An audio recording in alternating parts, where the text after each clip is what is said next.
This conference will now be recorded. Good morning, friends.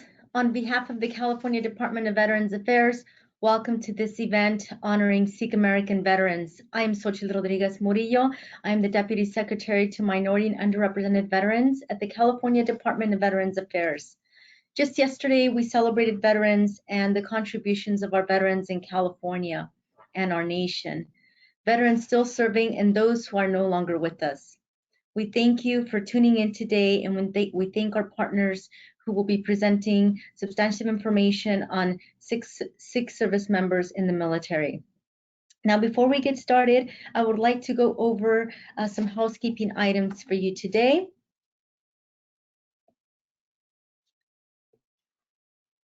Very good. So our program, our timeline of events today will feature some speakers starting right now at 10 o'clock, and then at 11:25 we will feature, I will back up a little bit. At 11:05 we'll feature our keynote speaker, followed by a panel at 11:25, finally closing with the virtual Q&A session for folks out there today.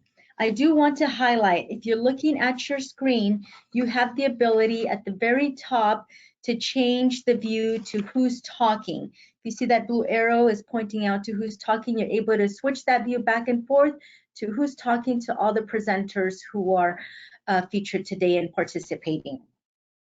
And if you see that center divider just right above the slide and just below the view portion, you are able to move that cursor up and down. So if we have a PowerPoint presentation and you want to expand your screen, you can click that center divider and raise it up by moving your cursor, and then the same if you can bring the cursor down and diminish that PowerPoint view so you can look at the speaker and you have a wider view of the presenter who's talking.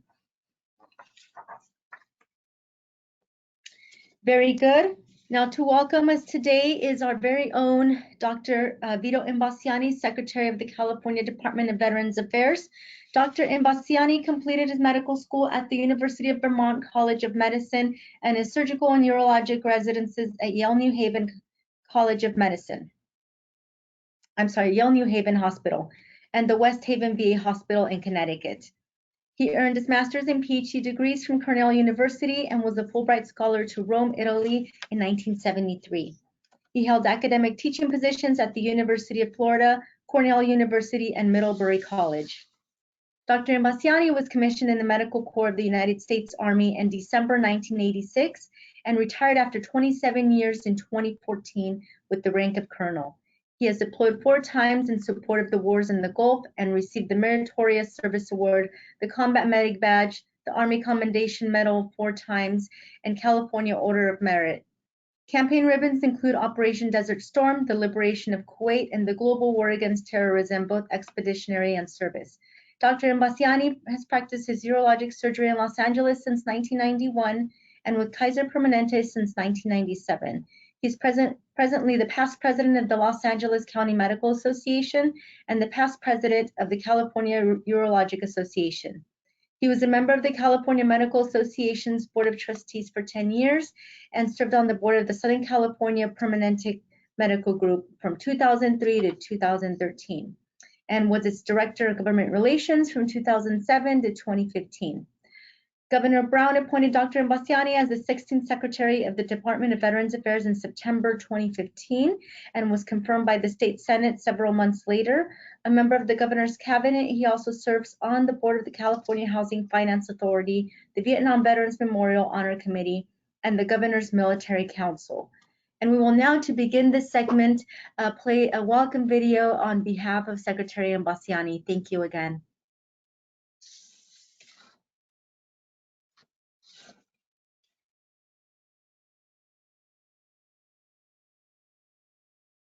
Enrique, we can't hear the audio. If we can back up a little bit.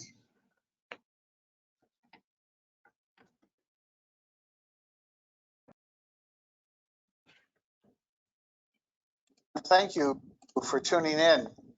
I am Dr. Vito Imbasciani. I'm the Secretary of the California Department of Veterans Affairs. Today, we are honoring the significant contributions made by Sikh American service members and their unquestioned patriotism to the nation. Sikh Americans have served in the American Armed Forces since World War I, despite being only a small part of the United States population. By the time World War II began, their percentage of the population rose and their numbers in the military kept pace. In fact, units of American and Indian Sikhs fought bravely among the Allied forces in Italy, where they suffered many casualties, and they fought alongside the famed Merrill's Marauders against the Japanese in Burma. They have fought in all wars and conflicts ever since. That's truly remarkable when you consider that today only the United States Army and Air Force allow them to serve, retaining their articles of faith, while other branches do not. However, these gains are recent. In 2019, Airman First Class Harpreetinder Singh Bajwa became the first Sikh to receive a religious accommodation while serving in the Air Force. Until then, he was forced to cut his hair and be clean-shaven, while serving to defend a constitution that guarantees his religious freedoms. That same year, with the help of Lieutenant Colonel Kamal Khalsi, 14 Sikh high schoolers received waivers to go to Army basic training wearing their dastar and beard. These gains took decades to achieve, but they changed the rules for the better.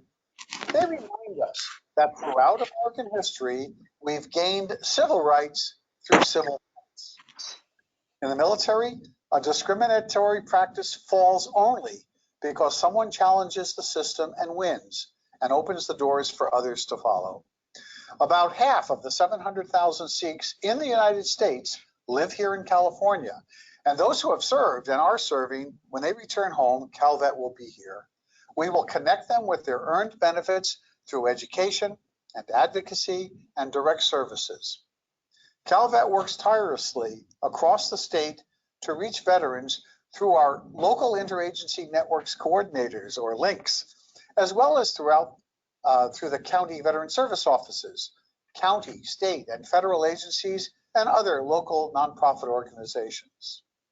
I'm going to conclude by saying thank you to all of our partners for their collaboration today. Most of all, I want to thank our men and women of the United States Armed Forces. I want to acknowledge the Minority and Underrepresented Veterans Division in Calvet, Xochitl and her team, who are helping to drive this partnership by putting together these informational webinars that bring awareness and advocacy for our minority and underrepresented veterans and their family members. So thank you all, and congratulations to our Sikh American veterans. Thank you.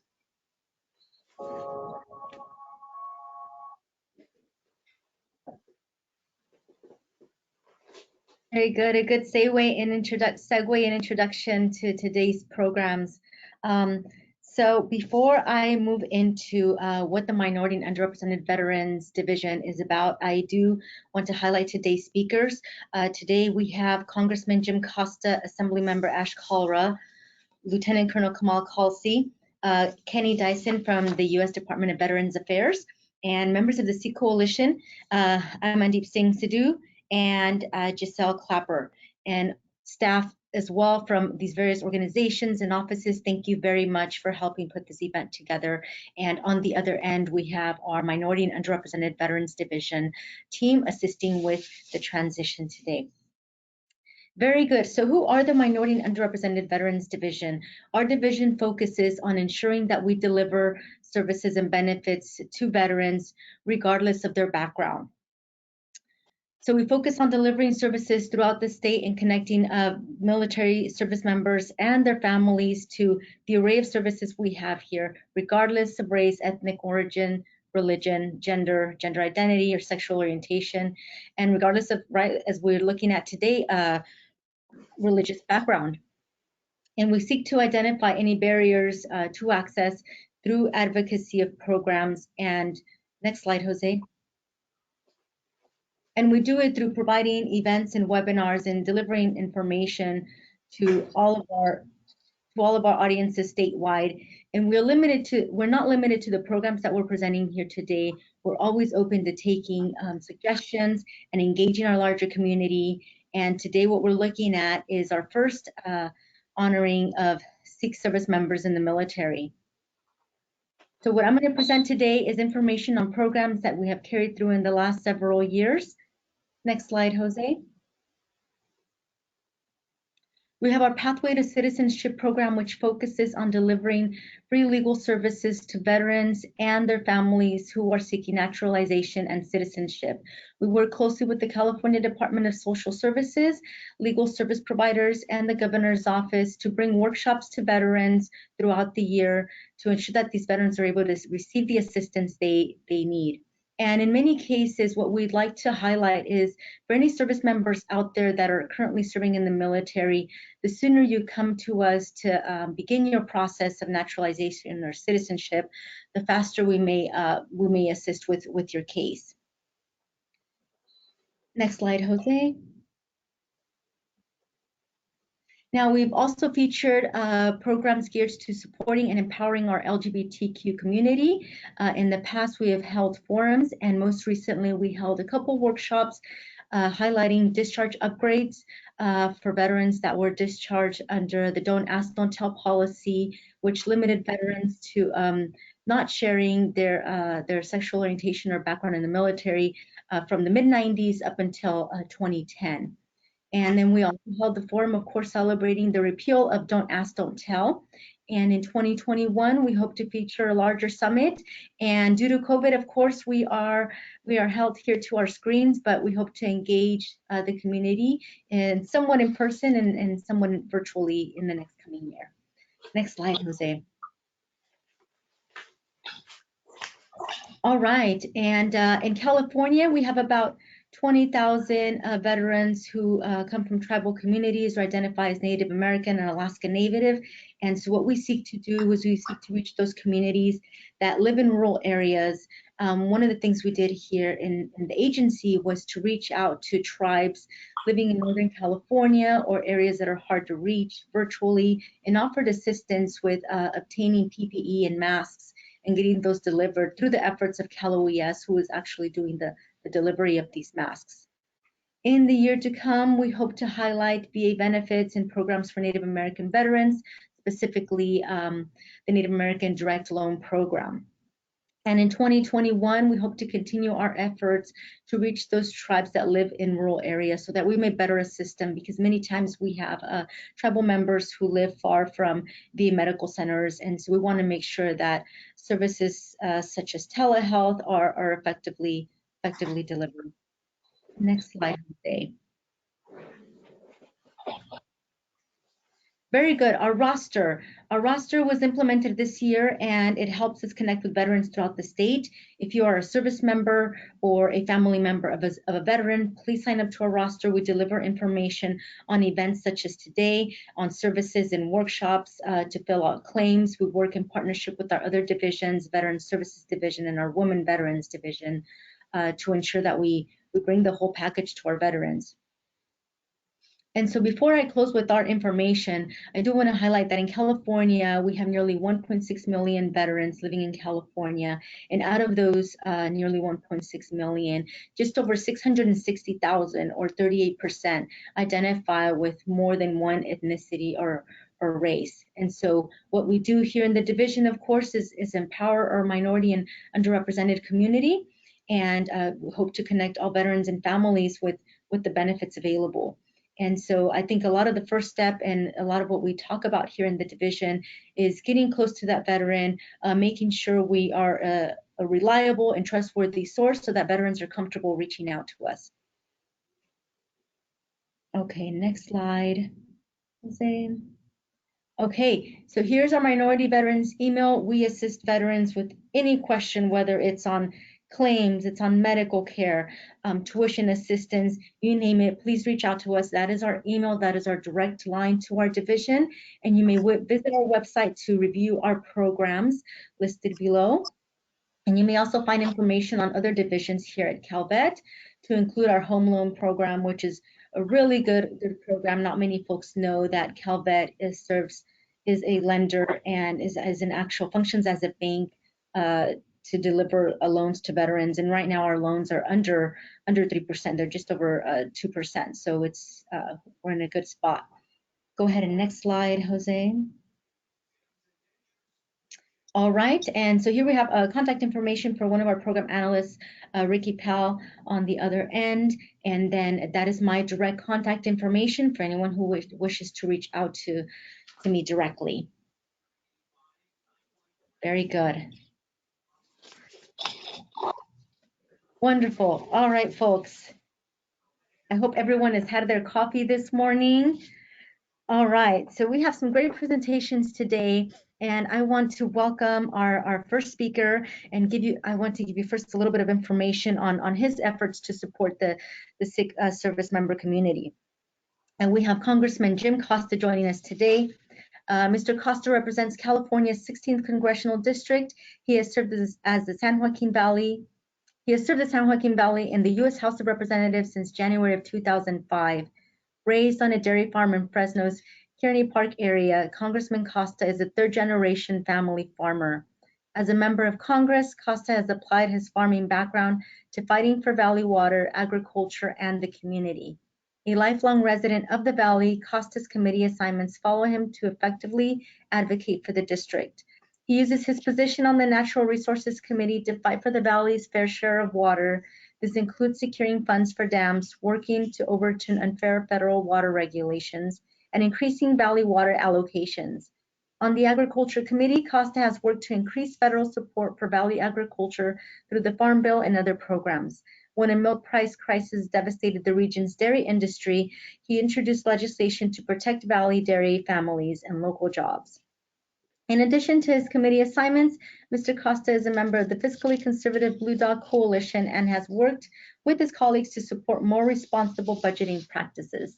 Mr. Costa's work to improve the Valley stretches across the district. During his first term in office, he put together a broad-based bipartisan coalition aimed at developing a regional water plan for Central California.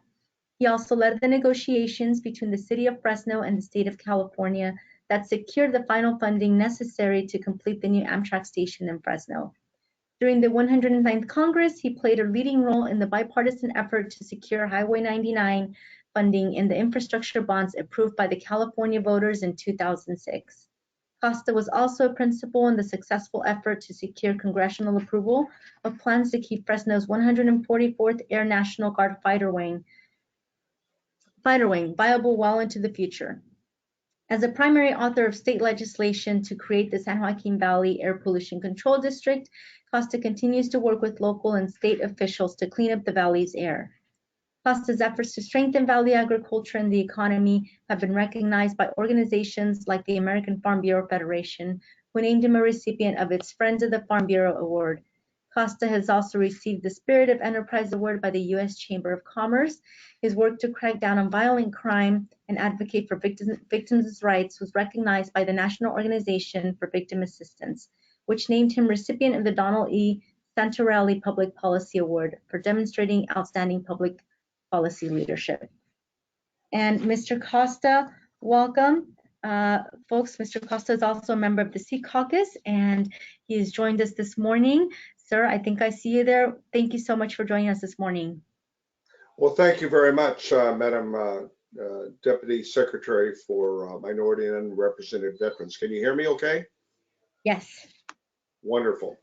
Well, I am very honored to be a part of this webinar that really focuses on the good work that the Calvet department has done throughout the years.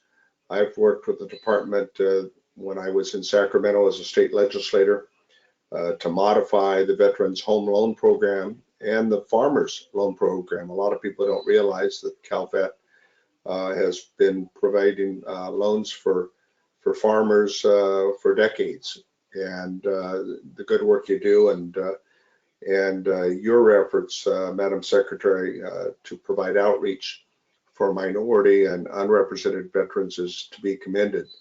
And I thank you and my friend Calvet Secretary, Dr. I always have trouble with Vito's last name, Imbascani. Italiano, but he and I worked together a number of years ago to get the state funding for the Cal Veteran Home here in Fresno.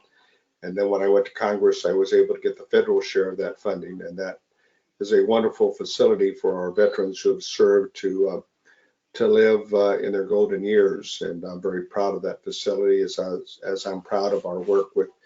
We just had a meeting yesterday morning on Veterans Day at the Veterans Hospital here in Fresno, honoring those men and women who have served our nation and their families, as well as we must remember those in active duty. I think the focus in this morning's webinar to reach out to the Sikh veterans and the Sikh community is so important. I've had the honor and privilege to represent the Sikh community since I've been in Congress in 2004. And their history and their story, I believe, is the story of America. And what do I mean by that? Our story is that of immigrants, immigrants past and immigrants present, and immigrants who come from all over the world. And, you know, for me, and Sochi, you will understand, it's in the corazon. My grandparents came to this country, you know, from far away, illiterate and non-English speaking. My parents, born in Tulare and Kings County, respectively, did not speak English to the first grade. My mother was very frustrated that she, with a large family, had to quit as a freshman at Lemoore High School. And my father didn't even get that far. He had to quit as a sixth grader at Packwood Elementary because he and his brothers were all working as farm workers to save up enough money to buy a dairy. And they went through the Depression and all those difficult times. So Ricky Pell and I've talked about it, and a shout out to Ricky. He does a terrific job with our staff. But to reach out to our veterans, and certainly that's the mission statement for CalVet and the programs that you've been involved in. And so to provide an opportunity today to talk about those efforts that CalVet's engaged in and how we can better reach out to specifically, in this case, the Sikh community, but other minority communities, is I think, a real attaboy and attagirl to the CalVet staff in your department to be hosting this today, because we need to do this work and we need to reach out in more effective ways. We know that Sikhism has a long history. It has over 1 million followers in the United States, and it's the 5th largest religion in the world. I know because I've had the honor and privilege to represent the communities between Bakersfield and Modesto, and I've gone to the Gurdwaras and celebrate with them every year. It's coming up, I believe, on Saturday, Diwali, which is a festival of lights that reflects the Sikh religion. And obviously there's a lot of misunderstanding. That's why I was very proud to nominate one of the first high school students, certainly here in the Valley and maybe in the country, for the Air Force Academy. And my member of the Gill family, and he graduated with honors from the Air Force Academy and now is serving our country. But he benefited in part from the barriers that Lieutenant Colonel Galsey, and I believe he's going to be speaking here this morning, did for his bravery and leadership and commitment to his faith, and at the same time, his commitment to our country. Because his family, like all of our families, represent that story of the immigrants coming here from different parts of the world to call America their home and to make a better lives for themselves and their families and for future generations to come. And part of that is reflected in community service. And one of the ways that we demonstrate our service to our community is by giving back. And there's no greater demonstration of giving back than wanting to serve our country in the United States military. But there's a lot of misunderstanding, as we know historically, among what Sikhism is about and the ability to maintain the culture and the customs that include the dress, and at the same time serve, whether it be in the United States Army, Air Force, Navy, the Coast Guard, or the Merchant Marines. But Lieutenant Colonel Kelsey was one of those that broke that barrier down. And we have introduced a resolution reflecting that importance. As a member of the Sikh caucus, as you noted, it's important that I represent our Sikh communities in the nation's capital. I recognize the challenges that they have had to overcome, like other minority groups and other immigrants. The challenges of their identity, the challenges of dealing with racism, whether it be direct or indirect. We've seen the attacks in temples across the country. We've seen that here in our own San Joaquin Valley, and so we must continue, I believe, therefore, to provide better understanding and education. And I think what you're doing today, Madam Secretary, is to do just that. Provide bridges for us to provide not only the programs that the Calvet department provides for the Sikh community, but also for other communities throughout our state. That's why I've always enjoyed working with the Calvet department. As I said, we've provided a copy to Calvet on the resolution that we've introduced. America is really about the freedoms that we cherish, not only the freedoms of speech, the freedoms of religion, the freedoms of gathering, of assembly, and all of these are encompassed of human rights and values that the Sikh community share, which is why they have been so successful, I think, in part as immigrants and as first generation and as second generation, notwithstanding the obstacles that they've had to overcome. So I want to thank you. I want to thank the Sikh community for their support of the freedoms of religion, justice, and equality, which is really what the Sikh faith is all about. And that's what Sikh Americans are all about. The diversity of our country is what I believe makes us the great country we are. And the contributions that the Sikh Americans make add value to that effort. And their service to our country and the United States military is a comment on how important they believe their desire to give back for this wonderful country that we share together. So I want to thank all of you for the opportunity today. I want to, the day after Veterans Day, as I said yesterday, we should honor and salute our veterans and their families every day, not simply on November 11th. And never ever forget those men and women that are currently serving in active duty. I spent a lot of time in airports, and every time I see a person in uniform, I always go up and say, thank you, thank you, thank you for serving our nation. And that's what I want to say today, is to thank you for giving me the opportunity to be with all of you. And I'll be happy to answer any questions that you might have. I just think that Calvet department over the years, 1.6 million veterans that you, out of 40 million Californians, think about that, is pretty significant.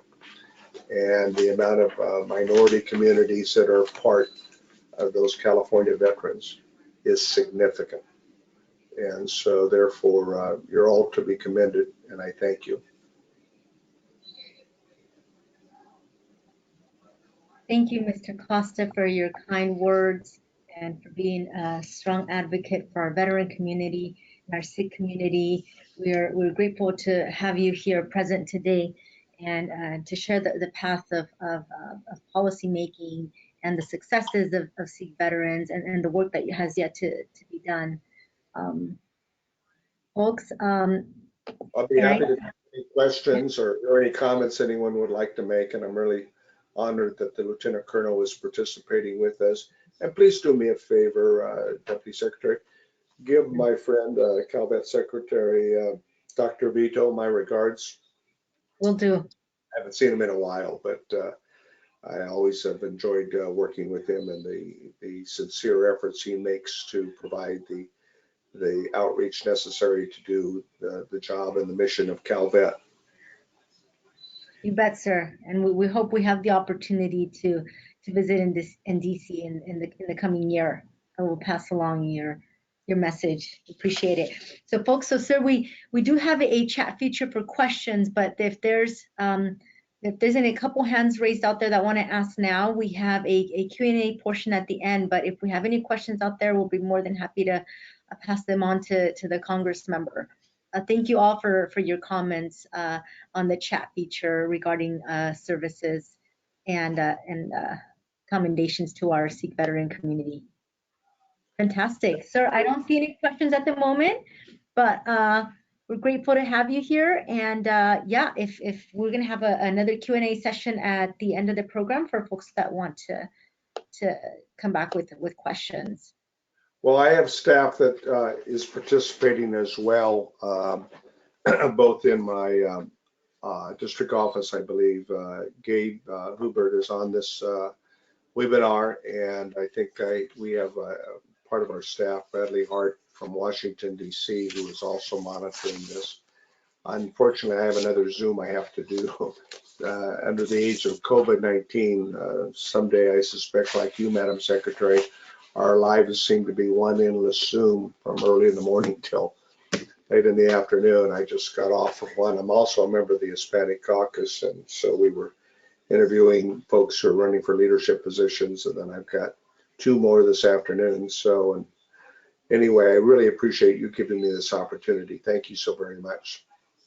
Thank you, sir. We'll see you and good luck to you today. Thank Okay. you. Be safe, everyone. Wear your masks, and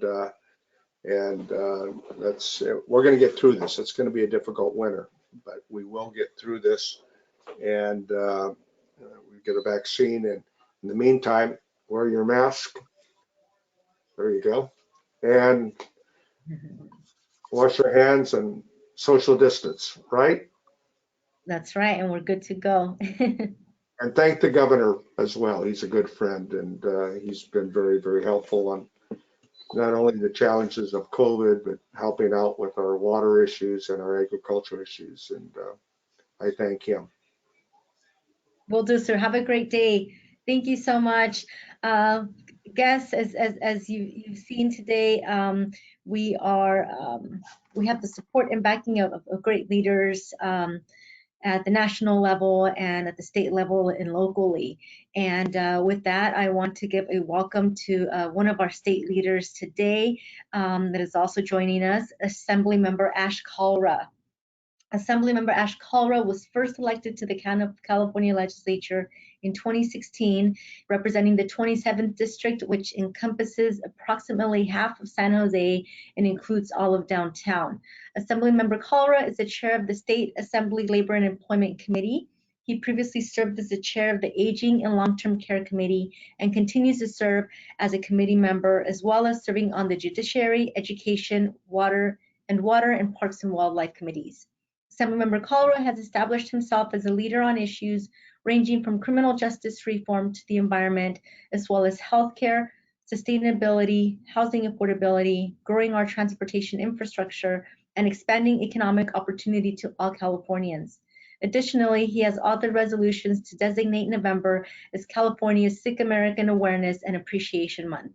Assemblymember Kalra previously served as a San Jose City Council member for 8 years and was a deputy public defender in Santa Clara County for 11 years prior to the City Council. He is, folks, the first Indian American to serve in the California legislature in state history. And with that, we're going to welcome his message today.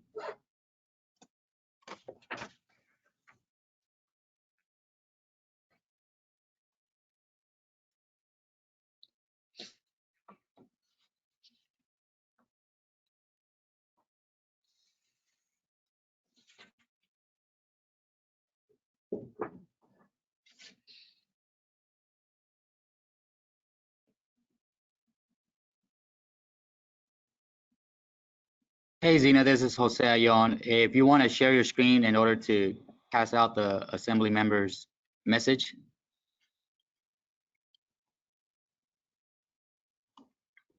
All right, can you guys see him or do you guys see your squares on the side? We see your square, Zena. Let's see here. Okay. It says it's waiting for people to see your screen.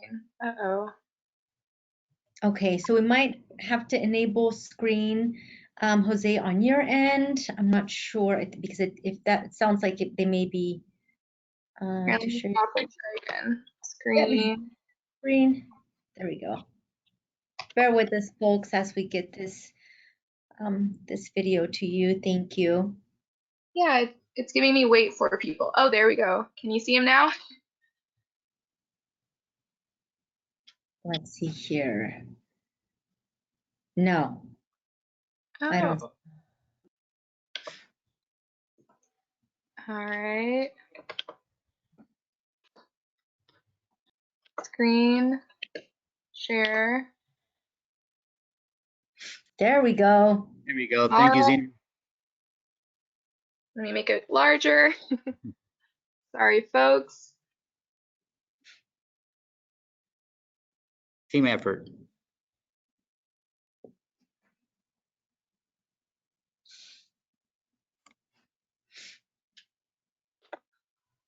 I'm California State Assembly Member Ash Kalra. Thank you for inviting me to join in commemorating this important milestone for our Sikh service members. Although I cannot be there in person, I'm glad to join Calvet, Congressman Costa, Lieutenant Colonel Kamal Khalsi, and the Sikh Coalition in this special webinar. As the first Indian American elected to the California State Legislature and the first Punjabi, I am honored each year to present a resolution to designate the month of November as California's Sikh American Awareness and Appreciation Month, and recognize and acknowledge the significant contributions made by Californians of Sikh heritage and identity. This year was our 4th year introducing the measure, and although the pandemic hindered our ability to get the resolution all the way to the Secretary of State for chaptering, ACR 195 still proclaimed November 2020 to be Sikh American Awareness and Appreciation Month. In light of discrimination and hate crimes against Sikh Americans and the need to bring more awareness to this issue, ACR 195 condemns all hate crimes and bias incidents against Sikh Americans and encourages all Sikhs to practice their faith freely and fearlessly. But the resolution does not simply seek to condemn hate crimes, but it focuses on the appreciation of the Sikh American community as well. Sikhs are part of the history of our state, coming here to work in the fields and starting businesses in the 19th century. You cannot talk about Californian history without recognizing the extraordinary contributions of Sikh Californians in industries as wide-ranging from agriculture and trucking to medicine and technology. And of course, service to our state and nation in our armed forces. Allowing turbans and other religious articles of faith to be worn in the armed forces is a monumental milestone in that direction. For many Sikhs, wearing a turban represents the Sikh religious commitment to justice, equality, and dignity for all. Not only do individuals get the opportunity to practice their faith, but when we see turbans worn by members of our military, those who are dedicated in service to this country, we also afford all Californians the opportunity to better understand, recognize, and appreciate the rich history and shared principles of Sikh Americans.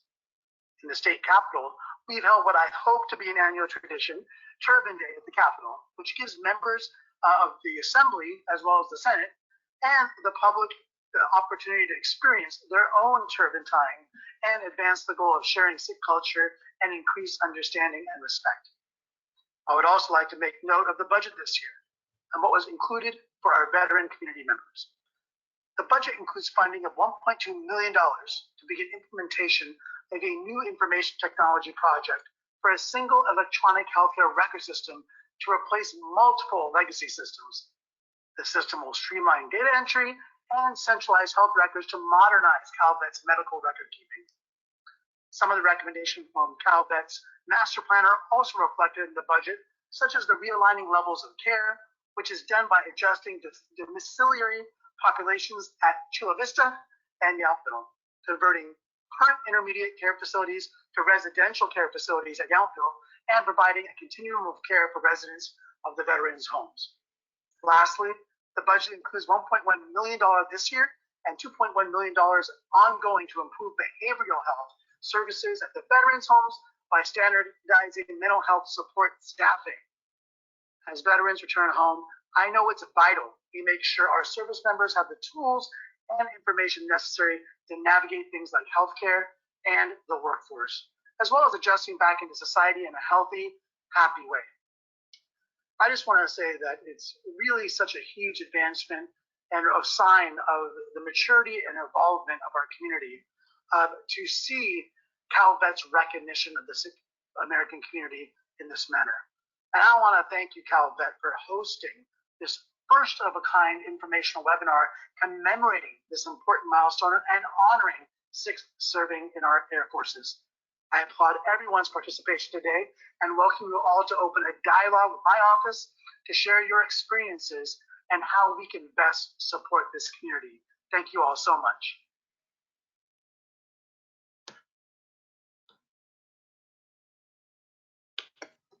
Thank you, Assemblymember Ash Kalra, Zena, and the rest of the team over there at the Assembly. Yeah, thank you so much for having us. Everyone have a lovely rest of your week. Very good. As we saw, folks, state resources and funding being made available to deliver resources to veterans that experience homelessness, mental health disorders, you name it. We need to take care of our veteran population. Very good. And so speaking of services, here at Calvet, we have benefits there that are much in line that complement other benefits such as those provided by the National VA. And so today we have U.S. Department of Veterans Affairs Minority Veterans Program Coordinator, Kenny Dyson. Kenny, please let me know if I mispronounce your last name. That's great. Very good. Kenny is going to go ahead and present some information on benefits at the US VA. And just to introduce you to Kenny today, after Kenny's honorable discharge service in the United States Marine Corps, he proudly served his community as deputy sheriff with the Humboldt County Sheriff's Office. There he began not only working with his own benefits, but assisting fellow veterans within his office and community, accessing the benefits they have so proudly earned. After suffering a life-altering injury, Kenny retired from law enforcement and began assisting veterans with their benefits full-time. This led Kenny to the Veteran Service Organization, Paralyzed Veterans of America, PVA, and while at PVA, Kenny worked through the ranks and ultimately became the Associate Executive Director of the Veterans Benefits Department, headquartered in Washington, D.C. After serving as the AED with PVA, Kenny decided he wanted to return to California, where he accepted a position with the Veterans Service Organization, AMVETS.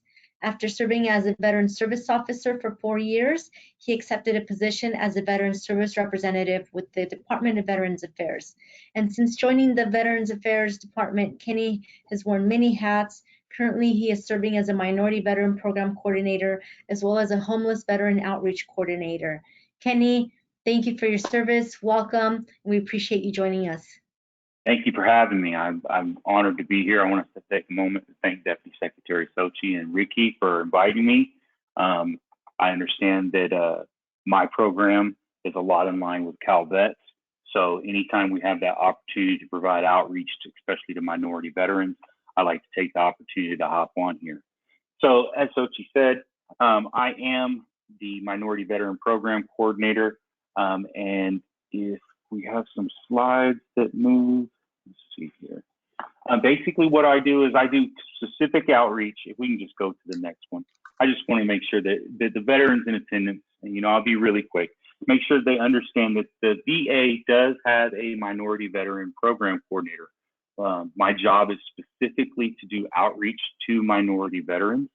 I kind of wear two hats, as was said. I also am the homeless veteran outreach coordinator. So my phone is rather busy, especially during these times of everyone's working from home. So we've created some new ways to do virtual outreach from home, especially with our homeless and minority veteran population. And this is one of the ways we do that. Within my program, I assist veterans with disability and compensation claims. I do everything from appeals, supplemental claims, higher level reviews, survivor benefits, education benefits, homeless assistance, access to VA healthcare, missing payments, and most recently, verification of benefits. And I throw that on there because most veterans, they don't realize that when they go to access loans or other benefits, many times they do need a copy of that award letter or verification of their benefits. So that is something that I've recently been making sure that all veterans understand that I do. The most important slide is the next slide, and that is how to reach me. On this slide, if you see at the very top, that 510 number, that is my direct cell phone. Not only is that is also my email address. I can be reached at that contact information anytime you need assistance with claims. If I'm not readily available, I will immediately respond back within a day or two, usually, typically what it takes. If you would like to contact the VA directly, I also have that number there. And of course, we have the VA Homeless Assistance hotline. Again, I just want to take the opportunity to thank Deputy Secretary Sochi, Ricky, for allowing me to come on here, giving me this quick opportunity to present and let everyone know about the Minority Veteran Program Coordinator over here at the Department of Veterans Affairs. And I just want to make sure everyone knows that I am always here willing to help any veterans that need assistance. So with that said, I'll pass that on. Thank you, Kenny. Folks, you saw Kenny's information on the screen. Please reach out to him. Please reach out to us if you need to get in touch with him. Will also be making this presentation available via our webpage following this event and in the next day or two. Thank you. Fantastic. All right, folks, it is now time to welcome our keynote speaker, someone who has been able to open the doors for religious accommodation. Before I continue, you may mute your microphone. I can hear. Yeah. Yeah, I think I'm unmuted. There we go. There's a couple others out there, so let's see if we're able to mute on your end, Jose and Ricky. That would be great. I just don't know if we have the ability. Okay. All right, folks. Very good. Thank you so much. Thank you so much, Deputy Secretary Murillo. Oh, Lieutenant Colonel Calsi, I'm sorry, I don't mean to interrupt you. I'm going to go. Yeah. I was trying to see if we have the mute feature here. But Sure. what I want to go ahead and do, because we want to go ahead and welcome you, and so that you may tell us about your immigrant roots, your pathway towards military service, and your deployment stories. But first, folks, let me introduce you appropriately to Lieutenant Colonel Kamal Calsi. He graduated from Touro University College of Osteopathic Medicine. Then he went on to complete his residency in emergency medicine and subspecialty training in EMS and disaster medicine. Lieutenant Colonel Calsi trained in Israel as a special guest of the IDF to learn about their disaster preparedness and response. He joined the Army in 2001 and has served active and reserve positions for 16 years. He became the first Sikh to be granted a religious accommodation in nearly a generation. Lieutenant Colonel Calsi deployed to Afghanistan in 2011 in support of Operation Enduring Freedom and treated hundreds of combat casualties. Lieutenant Colonel Calsi was awarded a Bronze Star Medal for his service there. He served as an EMS director to the military's largest stateside EMS system at Fort Bragg for 3 years. Lieutenant Colonel Calsey's operational experience, mass casualty planning and response, triage, tactical medicine,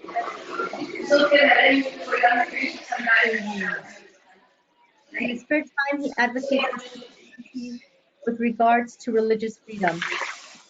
He has been featured in Time, CNN, BBC, The Washington Post, The New York Times, The Wall Street Journal, Stars and Stripes, NPR, PBS, and many other news outlets. His efforts to improve diversity in the military led to the recent Army policy change 2017-03, which opened the doors for religious accommodations in the Army. He has been an honored guest and speaker at both the White House and the Pentagon. Lieutenant Colonel Calsey has recently transitioned back into the Army Reserve and is the medical officer for the 404th Civil Affairs Battalion in Fort Dix, New Jersey. Lieutenant Colonel Calsey is a Truman Fellow serving on the National Defense Council of the Truman National Security Project. Sir, welcome. It's an honor, and we look forward to hearing your story. Thank you so much, Deputy Secretary Murillo. Thank you, Calvets, and deeply, deeply honored by Congressman Jim Costa's kind words and his resolution. I'm really, really honored to be here today. I will, I guess, start with just my standard disclaimer that everything I say today is simply my own opinion, and I'm not here representing DoD or the Army today. So if I say anything silly or stupid, it's Ricky's fault. I want to thank my brother from another mother, Ricky Paul, for all his timeless effort. I mean, these types of programs take months and weeks to put together, and so everybody there at Calvet, you guys are doing some beautiful, beautiful work. I guess I will try to keep this brief, but my story starts actually in California. So way back in 2001, I was in a little medical school called Touro University, and back then I think it was San Francisco College of Osteopathic Medicine. And the military recruiters came to me and said, "Hey, do you want to join the Army?" And I come from 4 generations of military. My father, my grandfather with the Indian Air Force. My great grandfather was in the Royal British Army. So I wanted to be able to continue that legacy of military service, which is so important for Sikh Americans.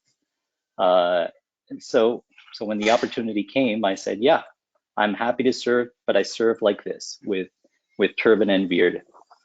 The recruiters at the time, they said, "Yeah, we've got Sikhs in the Army. There's no problem," which is true. Back then we had Colonel Sekho and Colonel GB Singh, who truly supported my efforts and my other battle buddies, Major Deshdeep Ratan and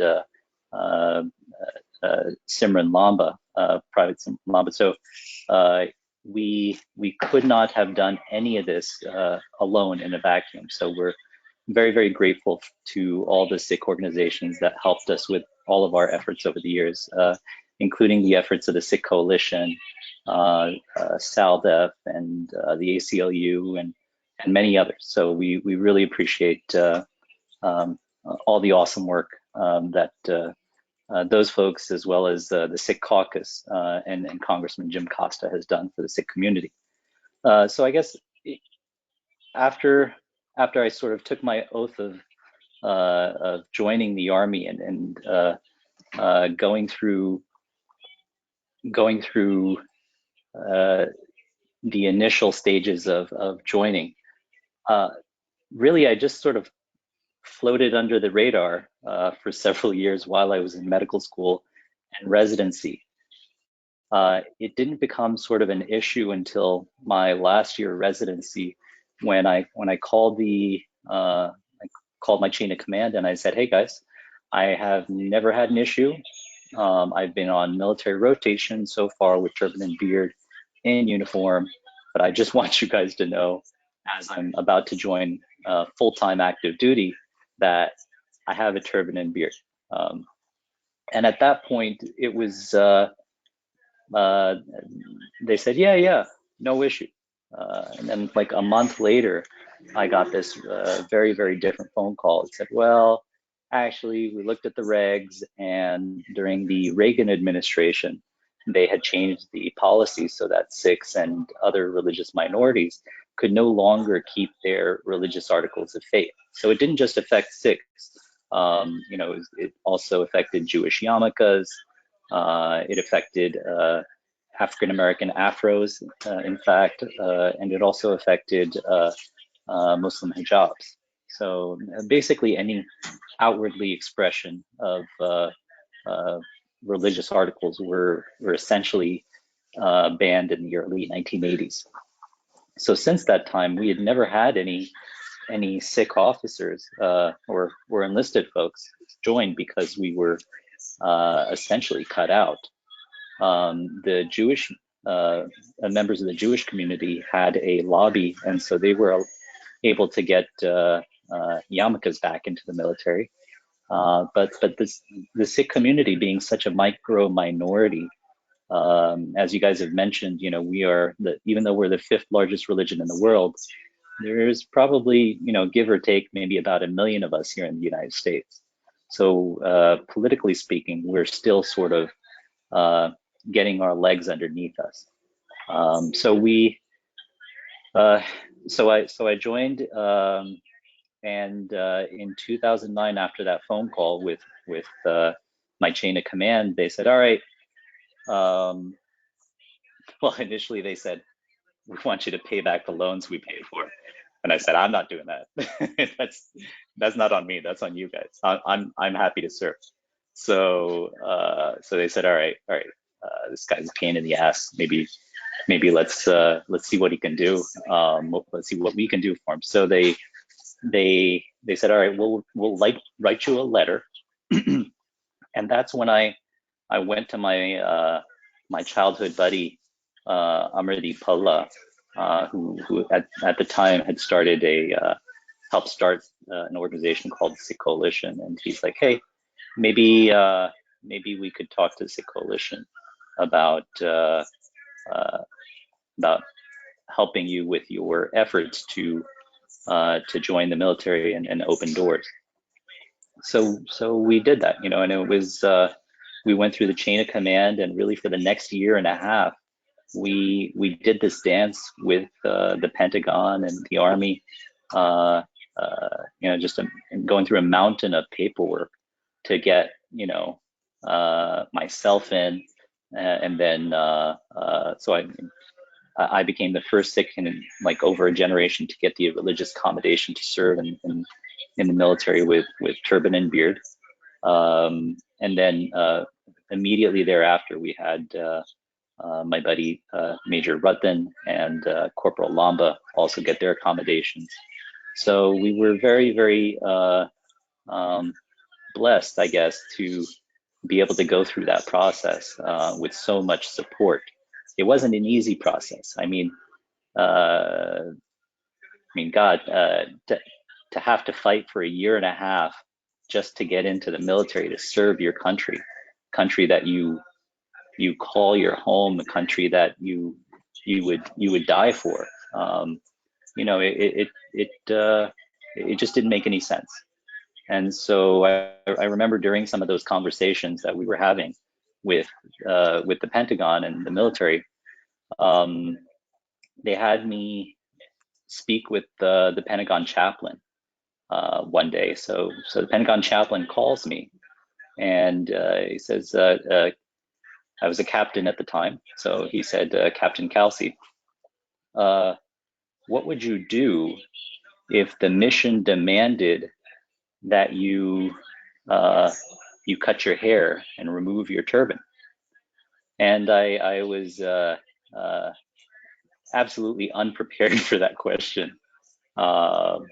So I took a second, I thought about it, and I said, sir, with all due respect, I'm honored to serve. I come from a long history of military service, and if the time ever comes, I'm happy to bleed for my nation, happy to die for my nation.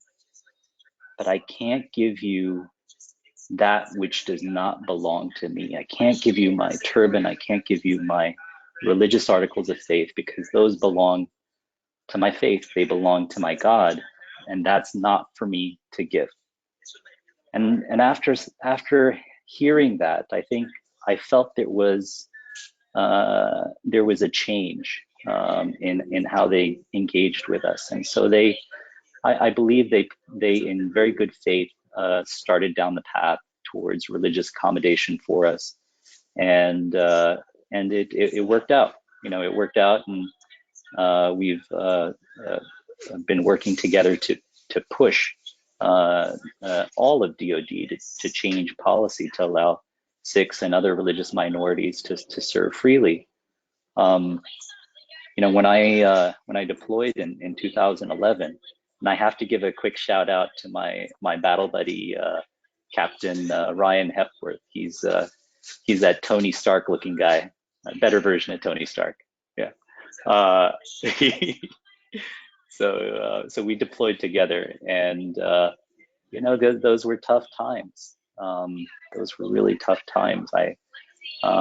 We had taken care of hundreds of combat casualties, and if you haven't realized already, I'm an ER doctor, and so I ran the expeditionary ER, and expeditionary is just sort of a sexier way of saying tent. So it was a tented ER in the middle of Helmand province in Afghanistan, and it was a very, very, very bloody year.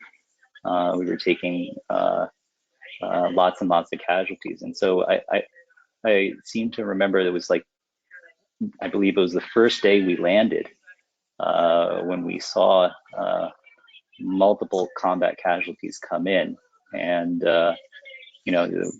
horrendous gunshot wounds, blast injuries, and just really, really bad trauma and combat injuries. It's I trained here I did my residency here in New Jersey in Patterson. It's a very, it's a big trauma center. So, I felt prepared to do anything, but there is really no comparison to the types of injuries that you see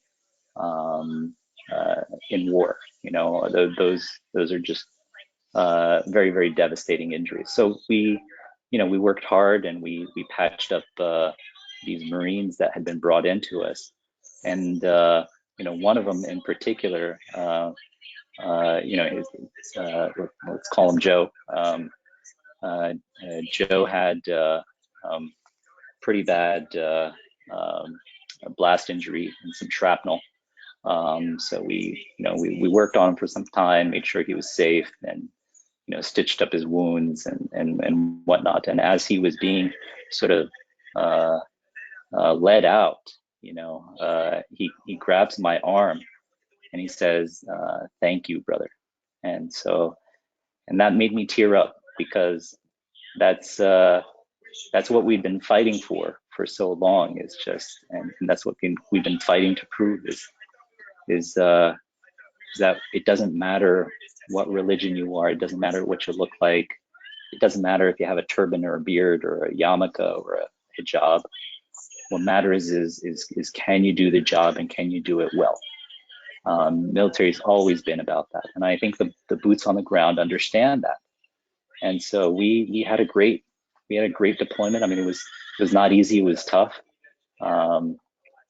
but I think we saved a lot of lives, and we did a lot of great work together. We had a wonderful team out there, and after I came back stateside, we continued to fight to help change policy. So we started an organization of Sikh veterans called the Sikh American Veterans Alliance that helped to secure the types of policy changes that we've been talking about. So the first Sikh airman that got the accommodation in the Air Force, and Airman Bajwa, we helped with his application, and then the following two airmen also, and then we also helped push forward the policy change in the Air Force, not just for Sikhs, but for all religious minorities. And then, I want to thank also Sikh Coalition and the ACLU and SALDEF and all the other wonderful organizations that helped put all that together. One of the other things you mentioned is how you advocate for minority and immigrant communities, and I every time you guys talk about that, it reminds me of my grandmother. And my grandmother, she didn't serve in the military, but she's one of the toughest soldiers I've ever met. She was only 5 years old during India's partition in 1947, and one day at home, they lived in what is now Pakistan. She heard a banging at the door, and an angry mob, incited by political rhetoric, came in, and she hid under the bed, and she saw her entire family murdered in front of her eyes. So all her brothers and sisters, her parents, and she to this day can't remember their faces. She's so traumatized.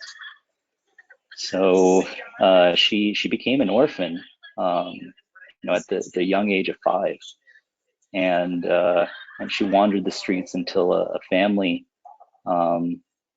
gave her refuge and brought her over to what is India today. But I just think back to my grandmother and the strength it took to do that, and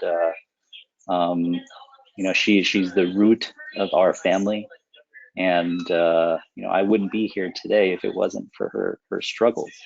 And I feel that those are the same struggles that so many immigrant and refugee communities go through here in our country today. If you look at what's going on at the border, if you look at what's going on in the inner cities, they are communities struggle, and we work hard. We are part of the American fabric.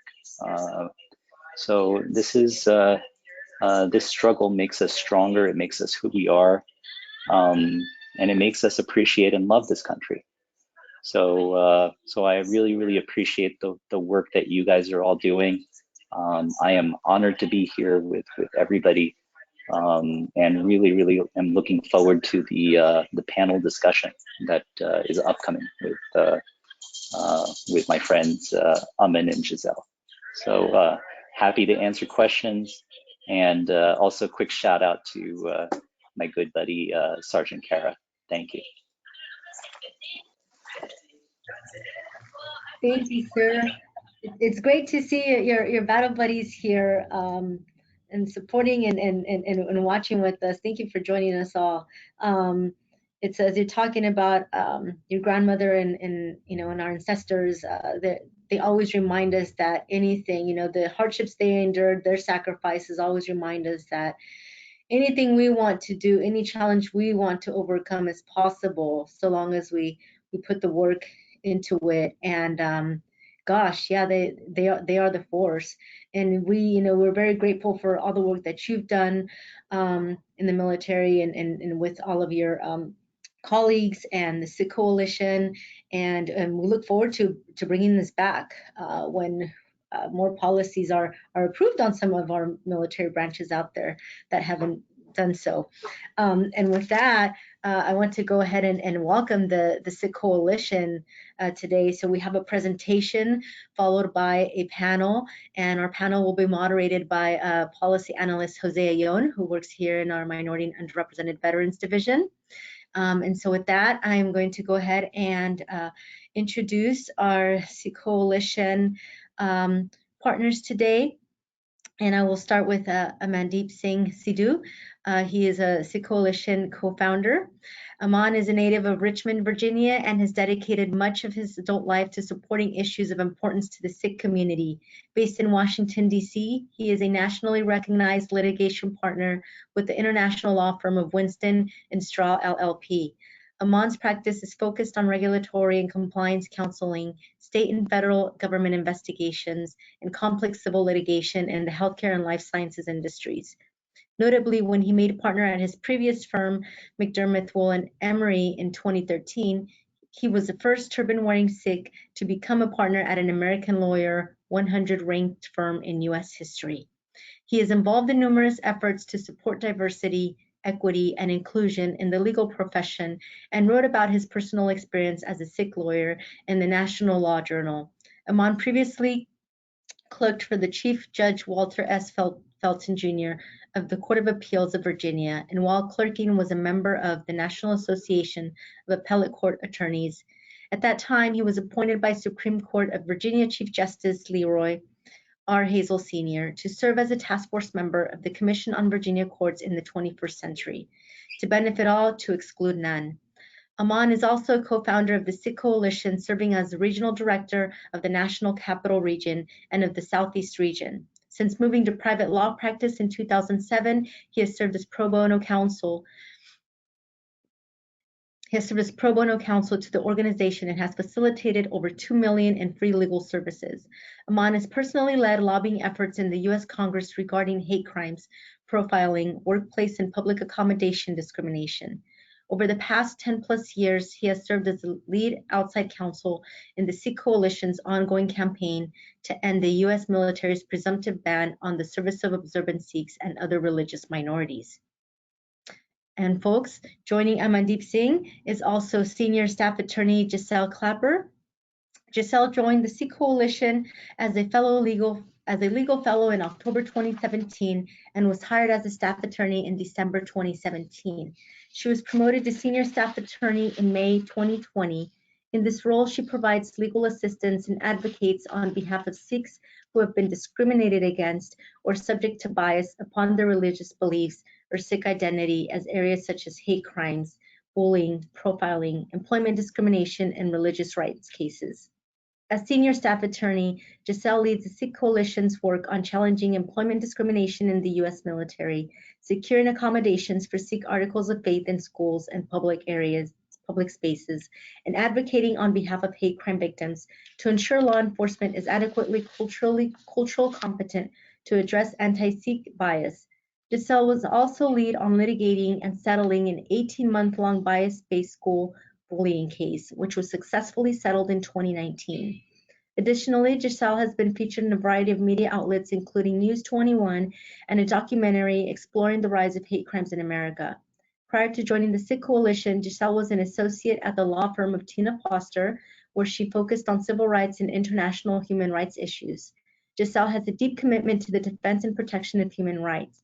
During law school, she worked on the case against the nation of Chad's former dictator, Hissène Habré, at the Human Rights Watch in Belgium. She also worked at the United Nations Office of the High Commissioner for Human Rights in Kosovo. Giselle received a Bachelor of Laws and Master's degree in International Law from the Sorbonne Law School in France. She holds an LLM from Cornell Law School, where she received a full academic scholarship. She is French and American and is admitted to the New York Bar. Outside of work, Giselle practices ballet. Amandeep, Giselle, welcome. Thank you very much for joining us today. Thank you so much. It's a pleasure to be here, so thank you for inviting us. I will start with just a brief overview of the Sikh Coalition and our work focused on the US military. So the Sikh Coalition is the largest Sikh civil rights organization in the United States. It was actually founded right after 9/11 in response to a wave of incidents against Sikhs who essentially became targets of this uninformed discrimination due to their distinct visible identity. So today we provide free legal assistance to Sikhs who have been discriminated against on the basis of their Sikh identity. And in that work, one of our core areas is ending employment discrimination by every employer in the United States, including the nation's largest employer, which is the Department of Defense. In 2009, the Sikh Coalition launched a campaign to end religious discrimination in the US military and to eliminate this ban on articles of faith. So this campaign was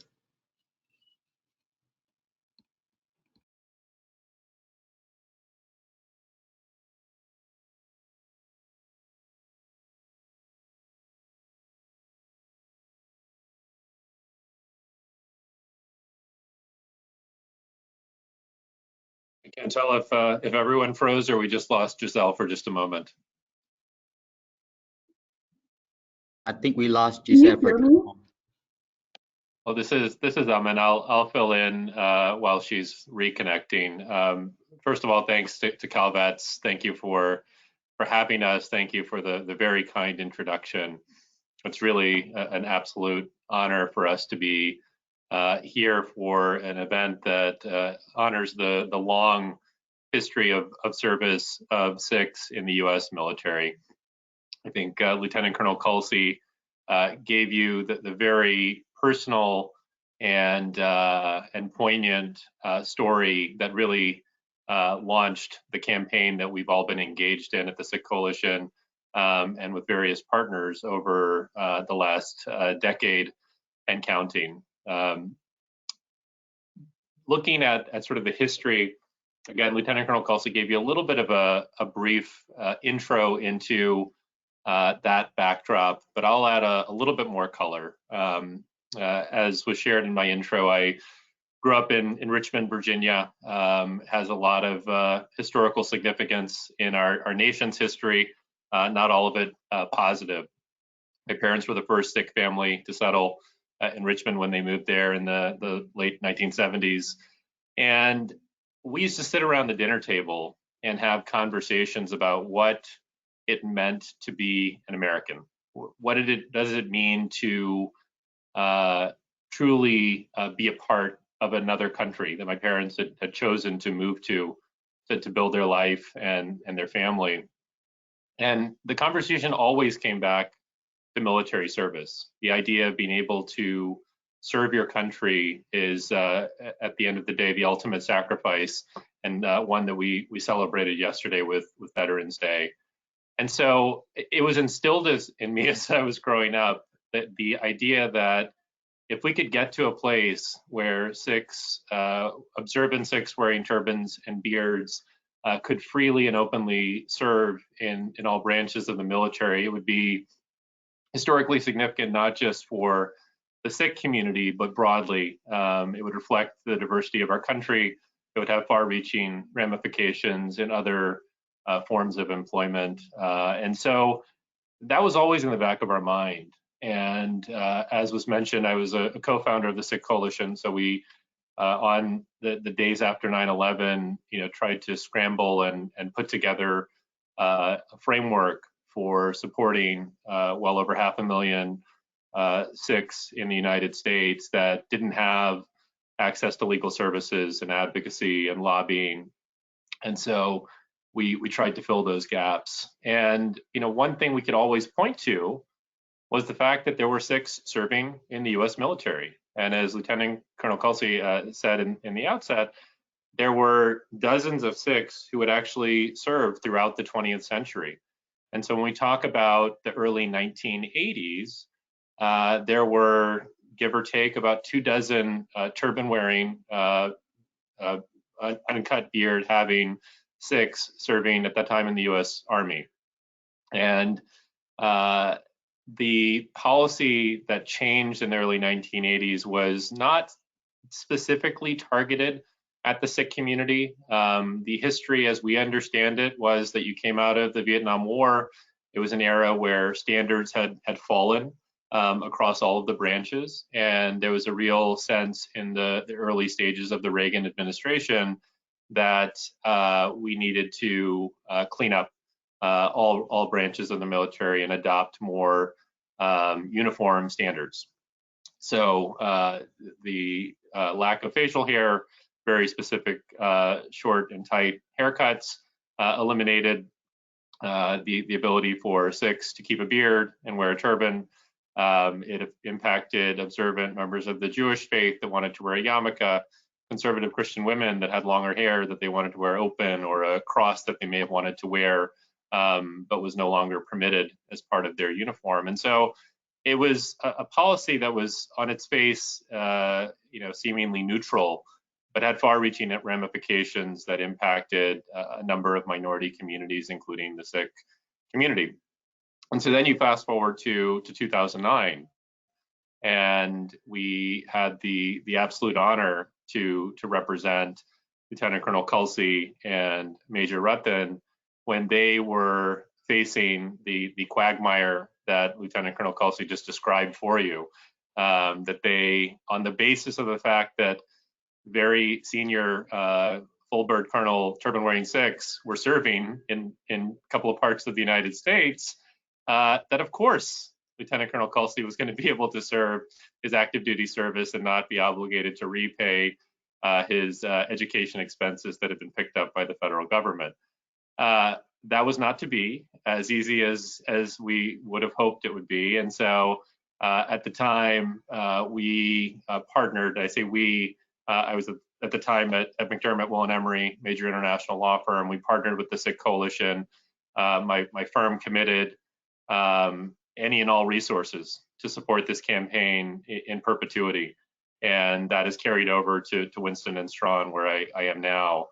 And I think by last count, when I left McDermott, the amount of pro bono fees that achieved $3.5 or $3.75 million of free legal services that had supported this effort over the course of a decade. And I know someone asked in the comments a question about what would happen if Lieutenant Colonel Kelsey had to do this out of pocket and hadn't had access to a nonprofit organization or to the support of a big law firm for free. And it would be very significant. And but it's also, it underscores the point that it shouldn't take a year. It shouldn't take a major nonprofit organization and multi-year lobbying efforts to get this accommodation. But that was where we were. And so in 2009 to 2014, it was a situation where we were very fortunate to achieve the historic accommodation of Lieutenant Colonel Kelsey, followed by the accommodation of Major Ratan. We had a third client in 2010 who, Simran Lamba, became the first enlisted observant Sikh in a generation. So he followed sort of the historical markers that Lieutenant Colonel Kelsey had paved the way as the first officer in over a generation. And then we very strategically let them succeed. And so, I'm a litigator by profession. Giselle is a litigator. The team of lawyers at the Sikh Coalition are litigators. But we did not think that the right approach here was to jump into court and start suing the Army or the other branches or the DoD.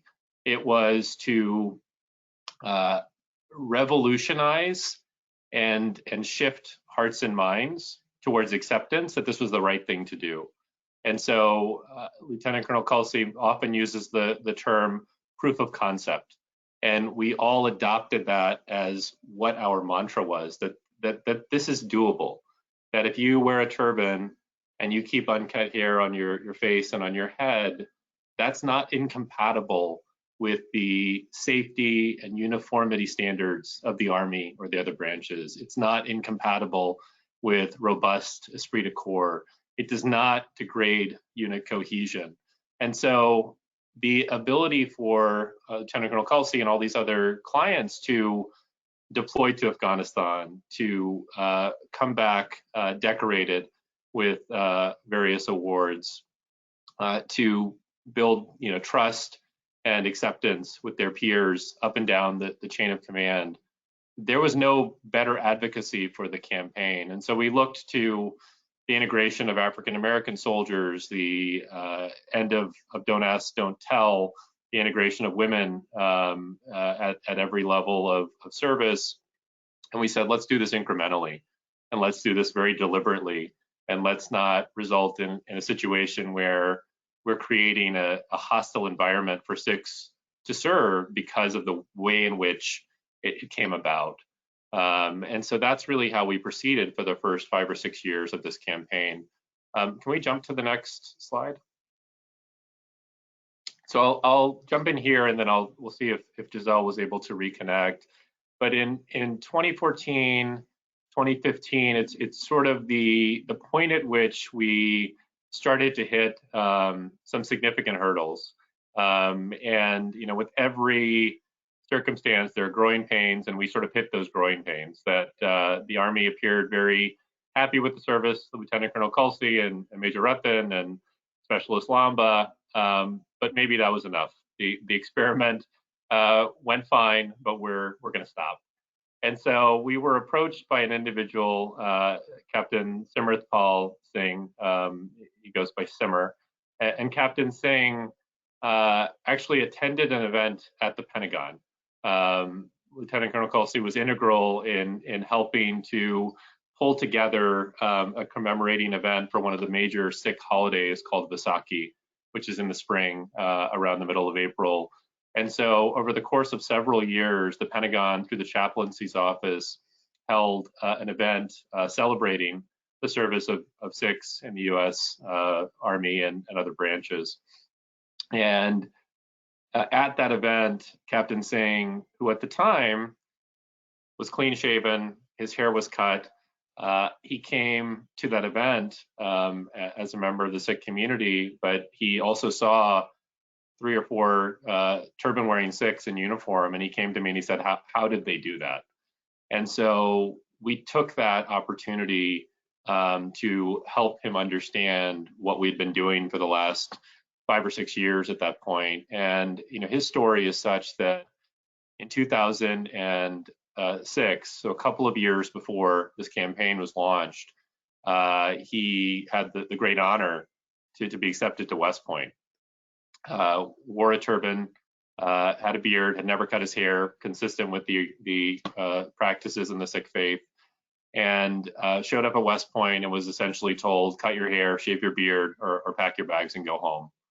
And he made the very difficult choice to shave and cut his hair, but made a promise to himself that he would find a way to come back to his faith. But his desire to serve our country was so strong. And so he graduated, was very successful at West Point, became an Army Ranger, deployed, really, hit all of the ways in which we would want to see the service of folks in our country. And then the opportunity came up where he met us, and we took on his case.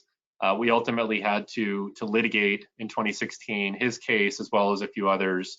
But it really was that moment at which the Band-Aid was finally getting pulled off. The convergence of advocacy, convergence of advocates within the Pentagon had hit a point in 2016 where Eric Fanning, who was the first openly gay Secretary of the Army, took it upon himself to make this a priority before he left office in early 2017. And so on the heels of what was ultimately necessary in terms of getting into court, we also then knew that courts were unequivocally going to reject any argument that Sikhs couldn't serve and couldn't be accommodated by the Army. And so the policy was changed in January of 2017, and that's opened the door to well over 65 Sikhs having accommodations to serve.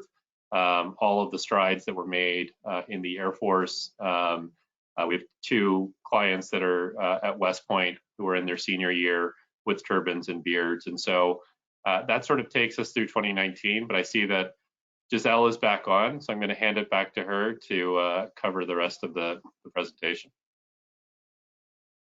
Thank you, and I'm very sorry about this. I actually don't know what happened. I think my Wi-Fi is having issues. Thank you, Aman. So on that note, as Lieutenant Colonel Kelsey mentioned earlier, a big change in policy happened in the Air Force in 2019 after the first observant Sikhs were allowed to serve in the Air Force with, their articles of faith intact. And so where we are today, we obviously still continue this work and our, legal and advocacy efforts to essentially the goal is to ensure that every branch of the U.S. military allows Sikhs to serve with their articles of faith. So the Army policy change 2017, the Air Force policy change last year, and the Navy and the Marine Corps are not there yet, unfortunately, but the Navy did actually release an update to their policy earlier this year, which was a pretty great improvement in the sense that it did allow Sikhs and other individuals of faith to submit religious accommodations to serve in the Navy. However, there are still some limitations that are placed under the Navy policy, specifically on the ability to maintain facial hair, so a fully unshorn beard. So we are continuing to do our proactive advocacy efforts with both the Navy and then also the Marine Corps. I think we can go to the next slide.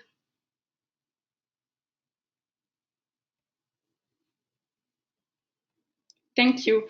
So in terms of the resources that the Sikh Coalition can provide to Sikh service members, we still get regularly contacted by individuals who are seeking to serve with their articles of faith across all branches of the military. So we continue to provide free legal representation to help those individuals with, the process of submitting their religious accommodation requests and then obtaining the religious accommodation. So as Amin has mentioned, we have a full team of attorneys with expertise on these military cases, which include our pro bono co-counsel at the firm of Winston and Strawn, and then also our partner, the Beckett Fund for Religious Liberty. So we provide a range of resources from the free legal support that I mentioned, access to additional advocacy efforts, and also the network of clients, current and former, that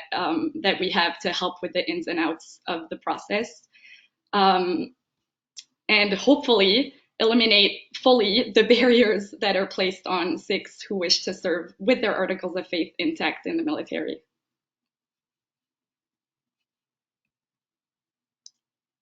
I think there's a slide after this one.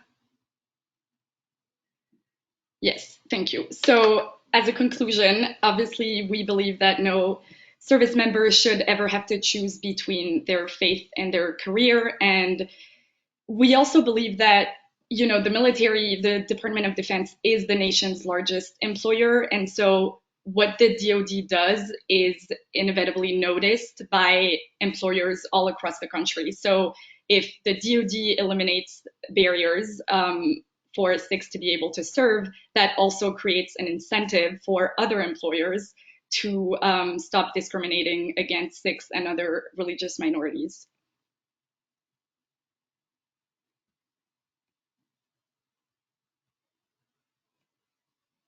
Thank you, Giselle and Aman. We echo that sentiment that no service member, individual author should have to give up their identity or part of who they are to carry on their mission. Very well. So now, folks, we're going to join the Sikh Coalition, Giselle, Aman, and Lieutenant Colonel Kelsey for a panel discussion.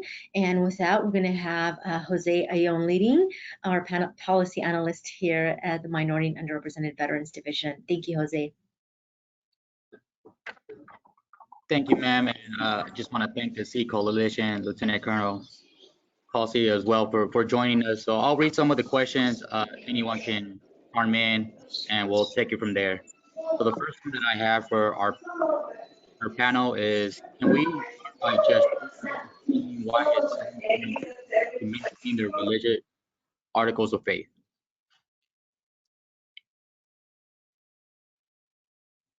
Jose, may you read the question again? I think we were unable to hear the full question. Absolutely. can we start by just briefly explaining why it's so important to Sikhs to maintain their religious articles of faith?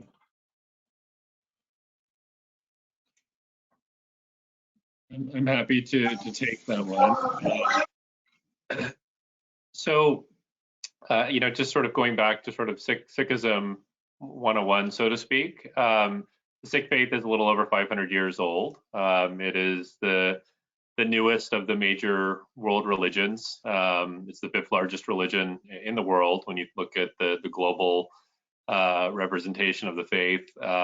Originates in South Asia, what is now India and parts of Pakistan. And there are 5 articles of faith. Uncut hair, which is a part of our bodies that we do not destroy, a symbol of saintliness, a symbol of connectivity between your human form and God. A small sword that was worn is worn in representation of the idea of defending those that are unable to defend themselves, defending the concepts of democracy, the concepts of equality, the concepts of freedom. A steel bracelet that's worn on your arm as a reminder of your responsibilities to our faith was something that was worn during battle when Sikhs were not only defending themselves as a minority faith in the 14, 15, 1600s, but other minority faiths in South Asia and on the subcontinent. A small comb that is representative, always keeping yourself neat and conservative. So for the veterans that are on this panel, you'll know that that's sort of a term of art when you talk about uniformity. And so that connection came in handy as we were making our arguments starting back in 2009. It is incumbent upon a Sikh to not keep themselves untidy. So our hair is tied up in a bun on top of our heads. We Sikh men wear a turban. Some Sikh women choose to wear a turban, some do not, but your hair is always kept clean and nicely tied. Our beards, some Sikhs do choose to keep their beards open. Lieutenant Colonel Khalsi, myself, you see that our beards look like they're shorter. It's because we've gelled them and we've tied them and we've pinned them, and it's a whole process. And that's probably its own webinar that Lieutenant Colonel Khalsi can do for anyone who's interested. And then the final is like a special, almost like a boxer short that was worn really as a practicality because it wasn't a thing in 1400s to wear underwear. But it was worn, in that time of battle as a responsibility to not live a life of an aesthetic to be religious, that you should be part of your community, you should have a family, you should have a partner, you should not feel like you have to retreat into the darkness or the woods to be someone who is religious. So those 5 symbols are sort of the uniform of being a Sikh. And so the idea of cutting our hair or shaving our beard, again, and I'll sort of hand it over to Lieutenant Colonel Khalsi because he said it. It's, when he was asked that question, it's like removing a part of your body. It's not, an optional thing when you are being true to the Sikh faith. It is a part of your uniform. It is a part of you. And Sikhs in that period of 14, 15, 1600s would rather die than cut their hair. And so faced with the oppression of the Mughal rulers of the time, Sikhs were quite literally given the choice: cut your hair and adopt, another faith, or be beheaded or tortured, or watch your children and wives be killed in front of your eyes. And so with that history, it has instilled in every Sikh a direct connection dating back 400 or 500 years to the sacrifices our ancestors made for our faith, and sort of a recognition that it is the least we can do to maintain our identity and be ambassadors of the faith. Kamal, anything you'd add?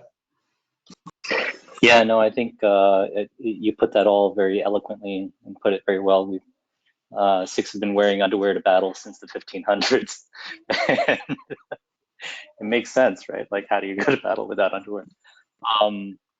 But the Sikh faith ultimately is really very similar to other major faiths of the world, right? We're all taught to do good things, taught to do good deeds, and our articles of faith are simply an expression of that, and it allows us to be spiritual and also connect action to that spirituality in that uniform that we adopt. And I just wanted to add one quick thing to what both Amin and Lieutenant Colonel Kelsey have said. I think one thing that's important to keep in mind when we talk about why is it important for Sikhs to be able to maintain their articles of faith, this is something that actually is relating to the issue that we have currently with the Navy's policy, where essentially they are still differentiating between sort of different duty types and whether, depending on your duty type, you would be allowed or not to maintain your articles of faith. And one thing that we always have to remind people when we do this work is that it's not an option when you have that sincerely held religious belief and that's the way that you personally practice your faith. It's not an option to turn it on and off, for any reason, right? So the idea that someone could get an accommodation and be able to serve with their, in this example, with their beard in a certain duty type, but the expectation would be if you change duty types, then, you'd be expected to shave. That is not a reasonable option for someone who maintains their faith in that manner. So I just wanted to add that. Yeah, I echo Giselle's sentiments. I think there was an announcement recently that UPS said that they're going to allow their workers to maintain beards and stuff. We're seeing that this is really a lot of cultural stuff that has been brought over, and so when you actually drill down to it, really there's no reason why Sikhs or other religious minorities can't actually practice their faith and maintain their religious articles. I mean, I've lost count how many times I've been tested with the gas mask now. Probably well over a dozen times now since I've been in, and every time I establish a good seal. I can get a good seal with my gas mask. I know that's been the same experience for many of the other Sikh soldiers that have joined. So I mean, we can put a man on the moon. We can figure out gas masks. We can figure out how to allow turbans and hijabs and yarmulkes. This is not this is not rocket science. This is basic human dignity, basic civil rights.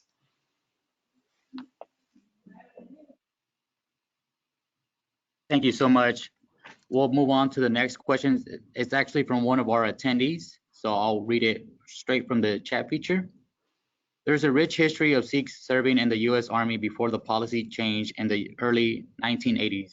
I've come across several Sikh veterans who served before the 1980s and was wondering if there has been a discussion to preserve their histories to educate future policy makers and future generations.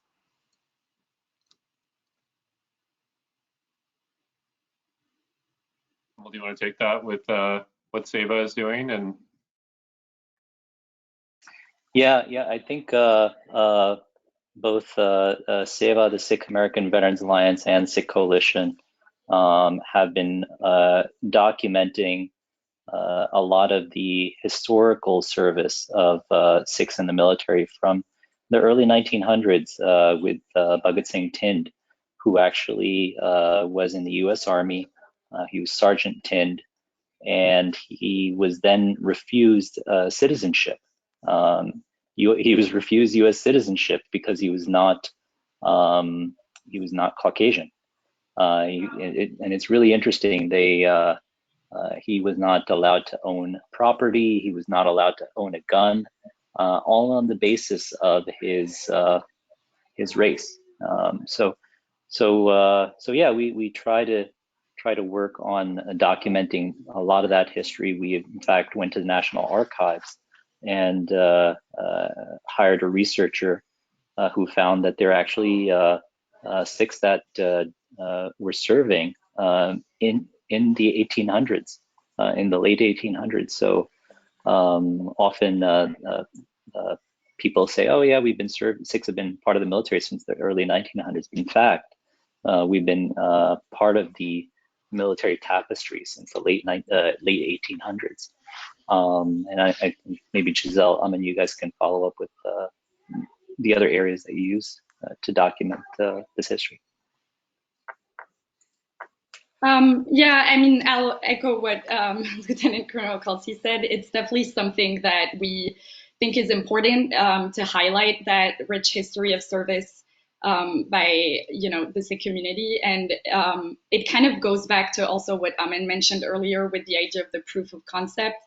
And if you think about it, if Sikhs have been successfully serving and have a history of service for so long in the military, then that's another sort of illustration of the fact that there shouldn't be an issue with them serving today.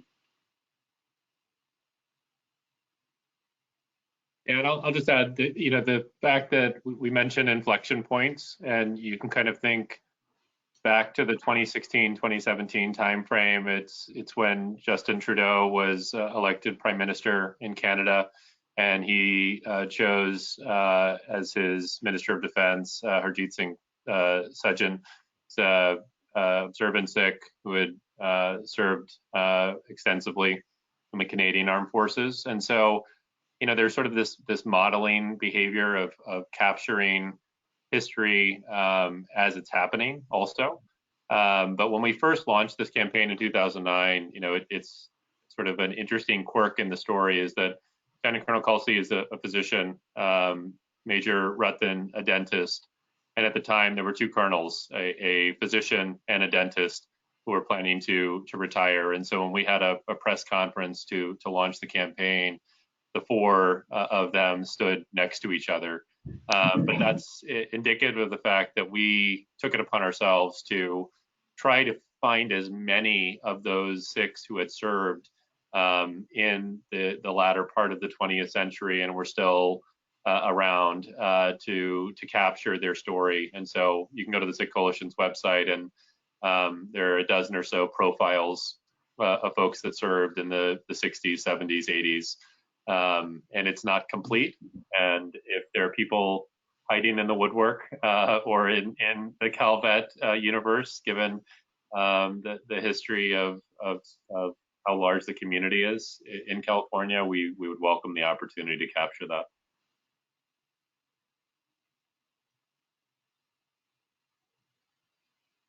No, thank you so much for the information, and we'll keep going along. As mentioned by Sochi, if there's any questions or comments, please utilize the chat feature, and we'll make sure to push it out to our panelists. For our third question, in the nearly 15 years of work to get branches of military to change their policies, what was at the root of the argument for why Sikhs shouldn't be allowed to serve with their articles of faith? Maybe I can lead off with this one. So at the very outset, we had a number of folks at the Pentagon saying, "Hey, look, we have three questions that we want you guys to sort of address. One, how are you gonna wear the helmet? Two, how are you gonna wear the gas mask? And three, how is this going to affect esprit de corps?" Now the helmet, I wear like a small like sports turban, sort of like a little bandana. It's called the patka, and I can easily accommodate the helmet with my patka. I know other Sikh soldiers would just wear a really smaller version of their turban, and they can accommodate the helmet without any difficulty. And with regards to the gas mask, again, I personally have been to gas mask testing more times than I care to remember, and I've never had any issues or failures there. And then lastly, with regards to esprit de corps, unit cohesion, that's the same argument that the military's used, decades ago to keep initially women out, to keep African Americans out, to keep our LGBT brothers and sisters out. So I think we have proven with our track record that look, the Army policy and now the Air Force policy are working well. Soon to be Navy policy as well, and we've had dozens of Sikhs that have been serving with their articles of faith without any issue. I think that more than anything speaks to that question of, will this affect unit cohesion or esprit de corps? I mean, just to add to that, I think that in part the Army refused to tell us what the issue was. So we in 2009 had to put up these straw man arguments and knock them down. And that's, when we talk about proof of concept, it was also proof of our defense, so to speak, on why you could do all the things that Lieutenant Colonel Kelsey just described. And, it was anecdotal. It was the experience in the reviews that they received when they were completing a deployment or going up for an award, or simply anecdotally from their fellow soldiers, the folks that have followed them and supported them. And in part, when we got to the point of having to litigate in 2016, for any lawyers or folks that are interested in sort of the legal basis for how we overcame that final hurdle, there's something called the Religious Freedom Restoration Act. And so RFRA is the law that goes beyond sort of the Title VII protections for protected class, and very specifically applies to the obligation for the government to accommodate religious practice. And for a while, the military tried to distance itself from RFRA. And so in 2014, 2015, 2016, in part why we didn't say we're just going to litigate Lieutenant Colonel Kelsey's case in 2009 is because the law was not on our side. And that also evolved. And so, Giselle mentioned the partnership we have with the Beckett Fund for Religious Liberty, an historically very right-leaning conservative advocacy organization, but very much aligned with our interest in religious freedom in the military. And so, they are skilled Supreme Court advocates that had pushed for an expansion of the applicability of RFRA. And so it went from limited circumstances to applicable to prisoners in federal facilities. And ultimately it took the pushing of Sikh cases in district court in DC and then beyond to have courts recognize and say, absolutely, this law applies. And you, Army, or other branches are obligated to find a way to accommodate unless there is some extraordinary reason why you can't. And ultimately, the final, argument that they tried to hang their hook on was safety. And so it was, can you seal a gas mask? Can you wear a helmet? And we knew the answer was yes, but nonetheless, we had to prove that to a federal judge in DC and in other jurisdictions, and we did. And so, that's where it was, is that it was in some ways us having to creatively assume what the arguments were going to be because they didn't tell us. Thank you so much, Bo, for the information. And we have another question from one of our attendees, which states, any issues with Sikh women requesting to join who wear a turban as well? I think citizens often tend to forget the number of female Sikhs that are in our armed forces, mainly because of our articles of faith are not as obvious.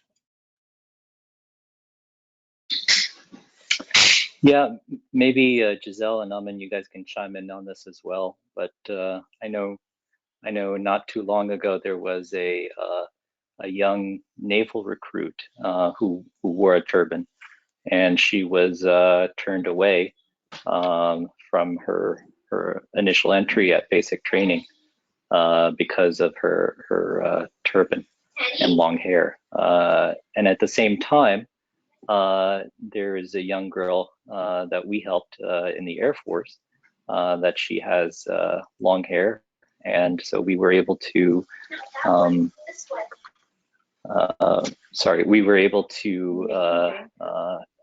help her command understand that this is not a big deal, and we were able to find a way that they were all able to allow it.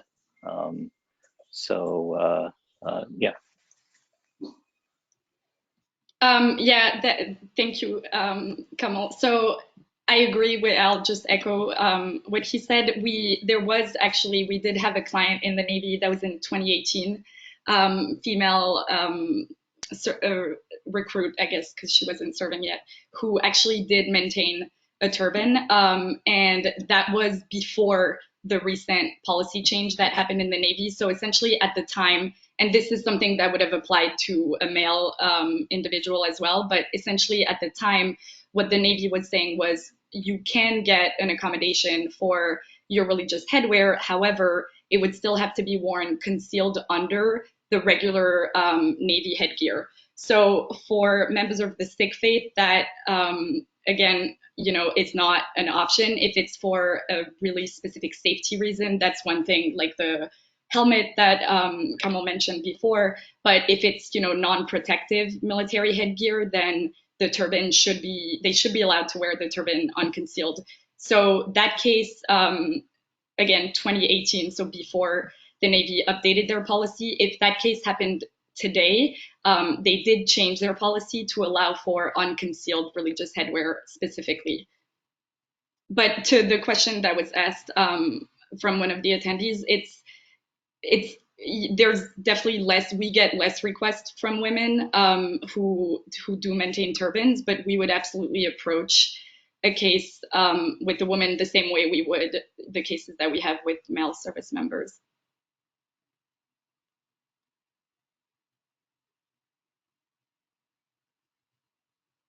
Thank you so much.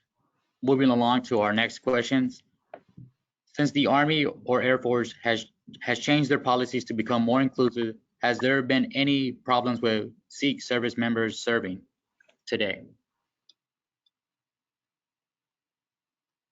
To the best of my knowledge, I've not seen any major issues. A lot of times it has to do with sometimes ignorance or misinformation. Not too long ago, there was a young Sikh recruit that was going through MEPS.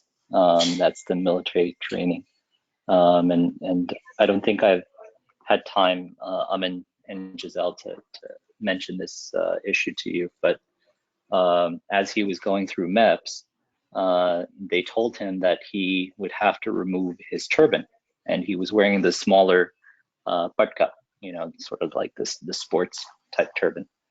And I told him, look, you have to push back, and if they give you any trouble, tell them that they can just call me directly, and I'd be happy to speak to the command. I think with that confidence, they went in, he pushed back, and he said, no, I can't take my turban off. And they said, oh yeah, okay, that's fine. And they let him go through MEPS. And he said, like, what the hell was that? You told me I'd have to take my turban off. And they told him, look, we're told that we just have to say that to you. And so these are sort of the stupid sort of microaggressions or maybe poor training and ignorance that happens on I think a daily basis. Has there been anything massive? No. For the most part, the boots on the ground don't care. They don't care that you wear a turban or a beard. Or look, when the military, at least in the Army, has given over 50,000 waivers, medical waivers, to allow beards. that far exceeds the number of Sikh service members that are in the military. I mean, that are asking for religious accommodations. So if they can do medical waivers, I think they can allow religious accommodations. Yes, I completely agree with everything you just said. I would echo that and say I think most of the issues that we hear of are really sort of coming from a place of either a lack of understanding of the actual policy and the process kind of, down the chain of command, or maybe a lack of training on the policy, because the reality is those policies are updated pretty frequently, and it for it to reach every single recruiter in the country or every single commander in the chain, by the time it reaches them, there's maybe another policy update.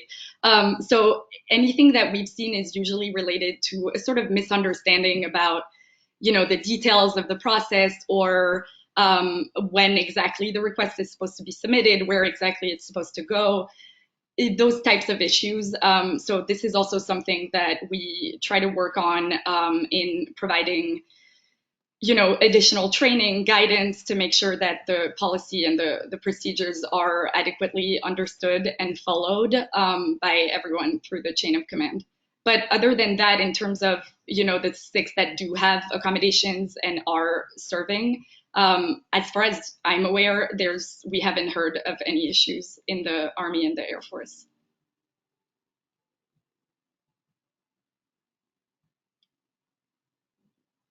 Thank you so much. We'll keep it moving as far as our questions. Again, if there's any questions or comments, please utilize the chat feature for those still in attendance. Have the effective policy changes in the Army and Air Force made a difference in other areas of employment discrimination?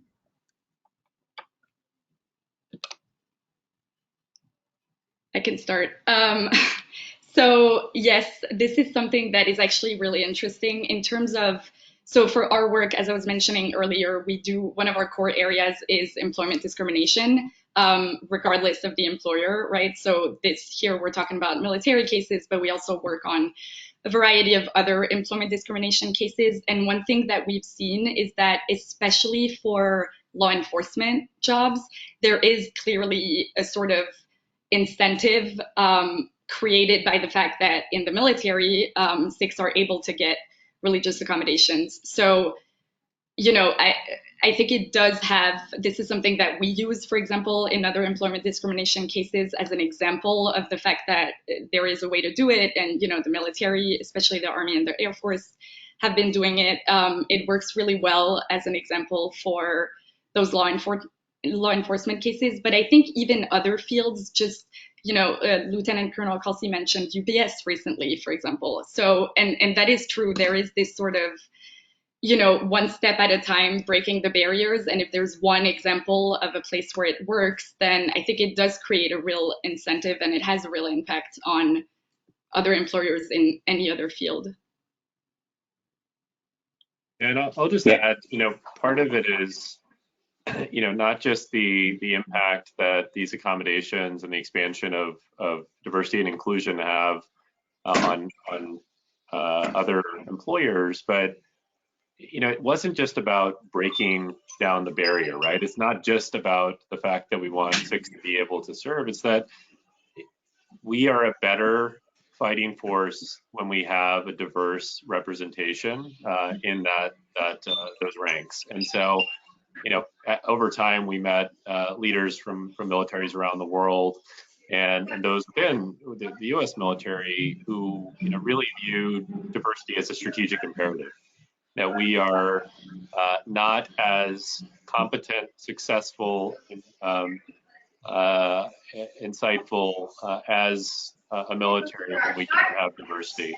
We don't have the perspective of women. We don't have the perspective of the LGBTQ community. We don't have the perspective of Sikhs or Muslims or other religious minorities that have perspectives both in the domestic context and internationally.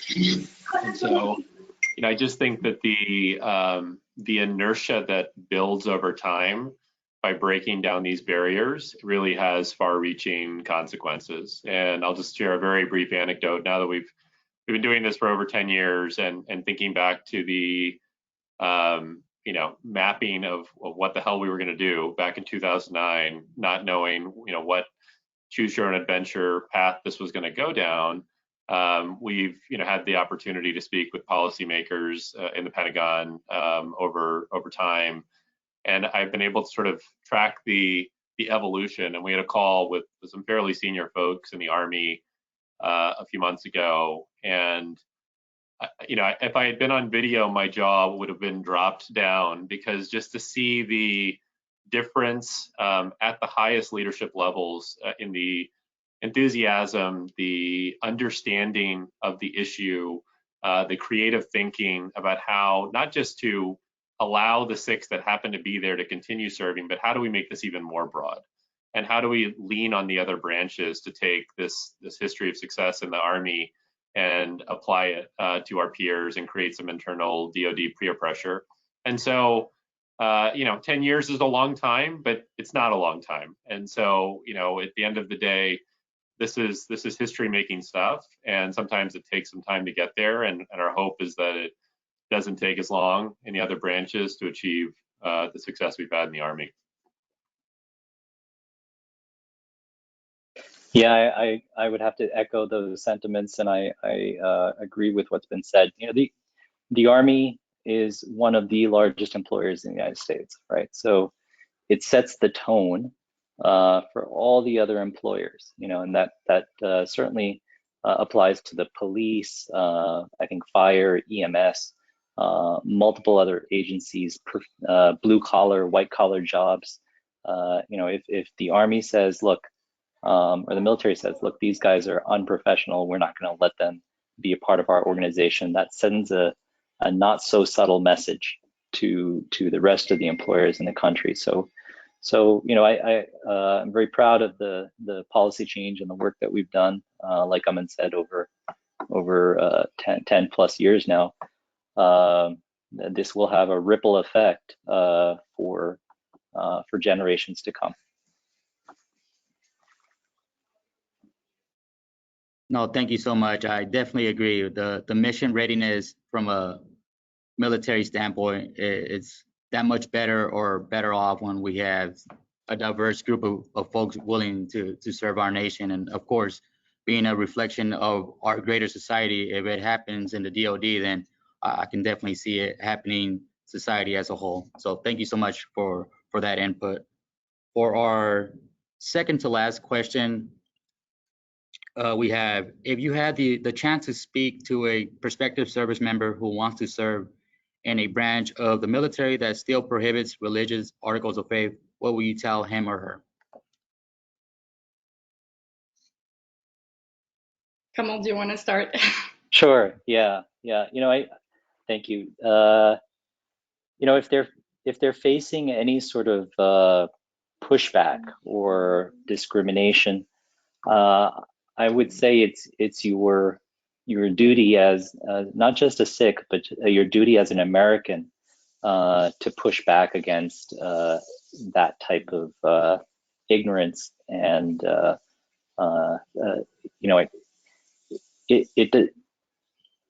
there is a lot more help now.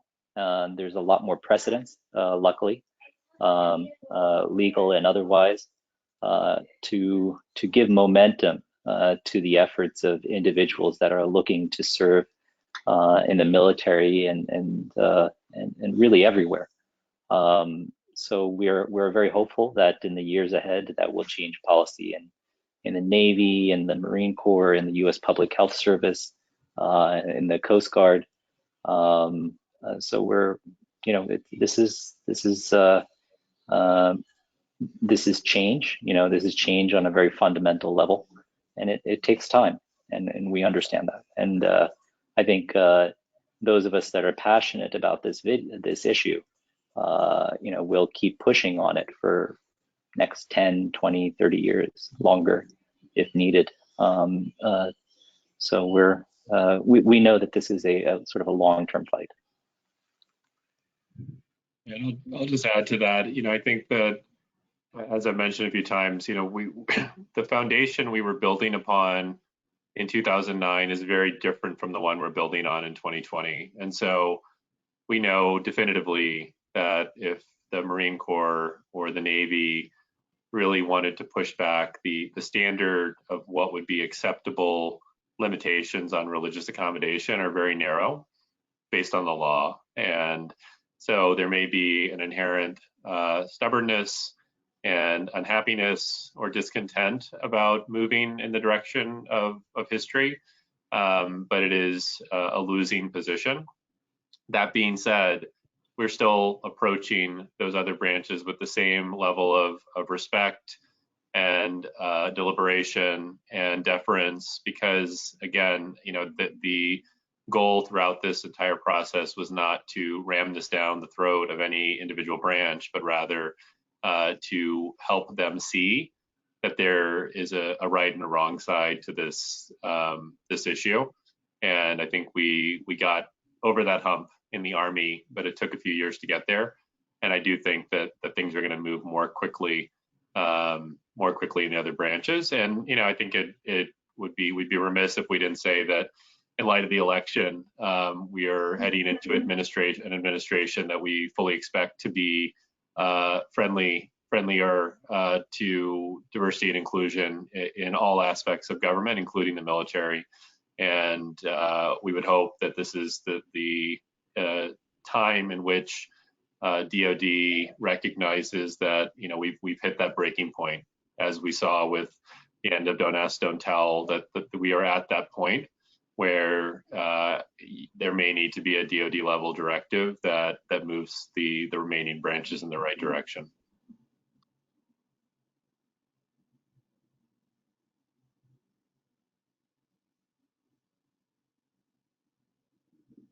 Thank you so much. And for our final question, where do you think the U.S. Armed Forces will be 10 years from now with respect to honoring religion's articles of faith?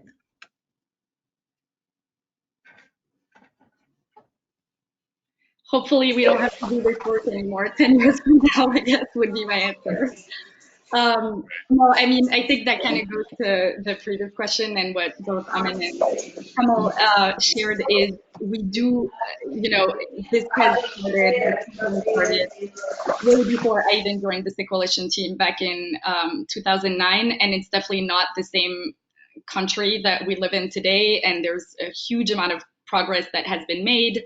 And we see it even in our, you know, interactions with leadership in the Navy and the Marine Corps, who still today don't have a fully updated policy. There's still the way that those conversations are happening, and you know how it's received when we kind of advocate for that is certainly different than it was, I think, back in the day, which is positive because you know it should be going in the right direction. So I think in 10 years, hopefully all the branches have their policy updated and there's no more barriers for Sikhs to serve in any of the branches of the military. Yeah, I'll jump in for 30 seconds.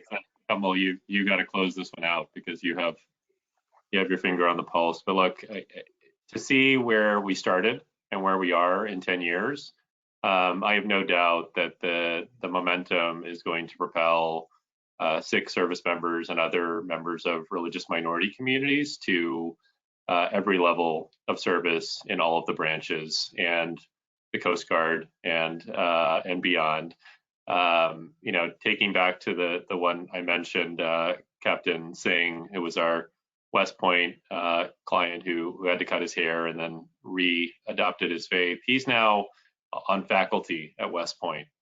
So to talk about going full circle from being at a place where you had to compromise your faith and make that ultimate sacrifice from your personal religious practice to coming back and sitting on the faculty of the premier academic and training institution in the U.S. Army is, I think, a nice closing thought, at least from my perspective. But Kamal, please take us home. Yeah, thanks, Giselle. Yeah, you know, I'm hoping that 10 years from now we look back on this these last 20 years, I guess, then of the work, and we're we're celebrating more, you know. But this is a dynamic situation, you know. Sikhs did serve freely at one point. I mean, Sikhs served in World Wars I and II. They were on the ground in Vietnam and Korea. We had Sikhs in Desert Storm, and you know, we've had Sikhs serving in the military very proudly and honorably. And we lost that right. And some people sometimes say, well, is it really a right to be able to serve? Yeah, it is a right, because if you were singling out an entire community just on the basis of their religion or their practice, you know, that is purely discrimination, and that's Amin can attest to. It's very clear in the law, and moreover, morally, it's very clear that that's not the type of nation we are. You know, that when we talk about uniformity, we talk about uniformity of our morals, of our values. We don't talk about uniformity of what we look like. You know, clearly the Nazis did that, and that didn't really work out too well for them. So we as a nation have adopted, and as a military, we adopted diversity and embraced diversity and inclusion, and that's you know, that's the wonderful work that all these organizations that are here today, including Calvets, including Coalition, and the Sikh Chamber have been doing. So we will continue the fight 10 years from now, and hopefully all the services will be on board helping us in that fight. I heard all of the great points, but I also heard that you and I will be very old. Come on. I'm already old. I don't know about you. Giselle will be telling us how old we are. I'll be sure to remind you in 10 years. Yeah. Thank you. Well, that concludes our panel discussion from our Sikh Coalition partners, and of course, definitely an honor, sir, to have the opportunity to work with you the last couple of weeks and months putting this great event together. So with that, Sochi, ma'am, I'll turn it back to you for closing remarks. Very good. Thank you very much. All well spoken. We're very grateful for this educational opportunity, and that's right. The fight will continue for diversity and inclusion. We're a very diverse state, and we need to continue to empower our communities and our incoming service members and all veterans through each path of their transition in service and outside of the service. So we're very grateful. Folks, for those of you watching today, please share this information. We are going to make this webinar available. Lieutenant Colonel Khalsi, Aman, Giselle, Sikh Coalition, thank you so much for joining us, our partners, and in Congress, Congressmember Costa's office, Assemblymember Kalra's office, the USVA, Kenny over there with Minority Affairs Division, and all the staff that helped put this together. We're very grateful. We're going to make the link available to this event in the next day or two on our Minority Veterans website. We will also share the resolutions mentioned by both the Congress member and the Assembly member by email, and we'll follow through with the survey. And we want to make sure that this, you know, this is the first commemoration we do to Sikh veterans here in California. It won't be the last. And so we will reach out in the near future to come together and build the framework of what and the next presentation will be, because this has been just absolutely outstanding and very rewarding. Finally, I'd like to say that, and it was mentioned earlier, on November 14th, this Saturday, we observed Diwali, also known as the Festival of Lights. Of all the festivals celebrated in India, Diwali is by far the most glamorous and important, and it's enthusiastically enjoyed by people of every religion. Its magical and radiant touch creates an atmosphere of joy and festivity. A festival of lights symbolizing the victory of righteousness and the light lifting of spiritual darkness. It celebrates the victory of good over evil and the glory of light. And folks, if you're here today and you want to learn more about any of the topics presented today about Diwali, please don't hesitate to reach out to us. We are here to be of service and help you out at any given time. Enjoy your afternoon, everyone. Enjoy your weekend, and please stay safe. Thank you so much. Thank you so much for having us. It was a pleasure. And to share Thank you, guys. with Thank you. with Thank you so much. Sure, Take care, thank you. guys.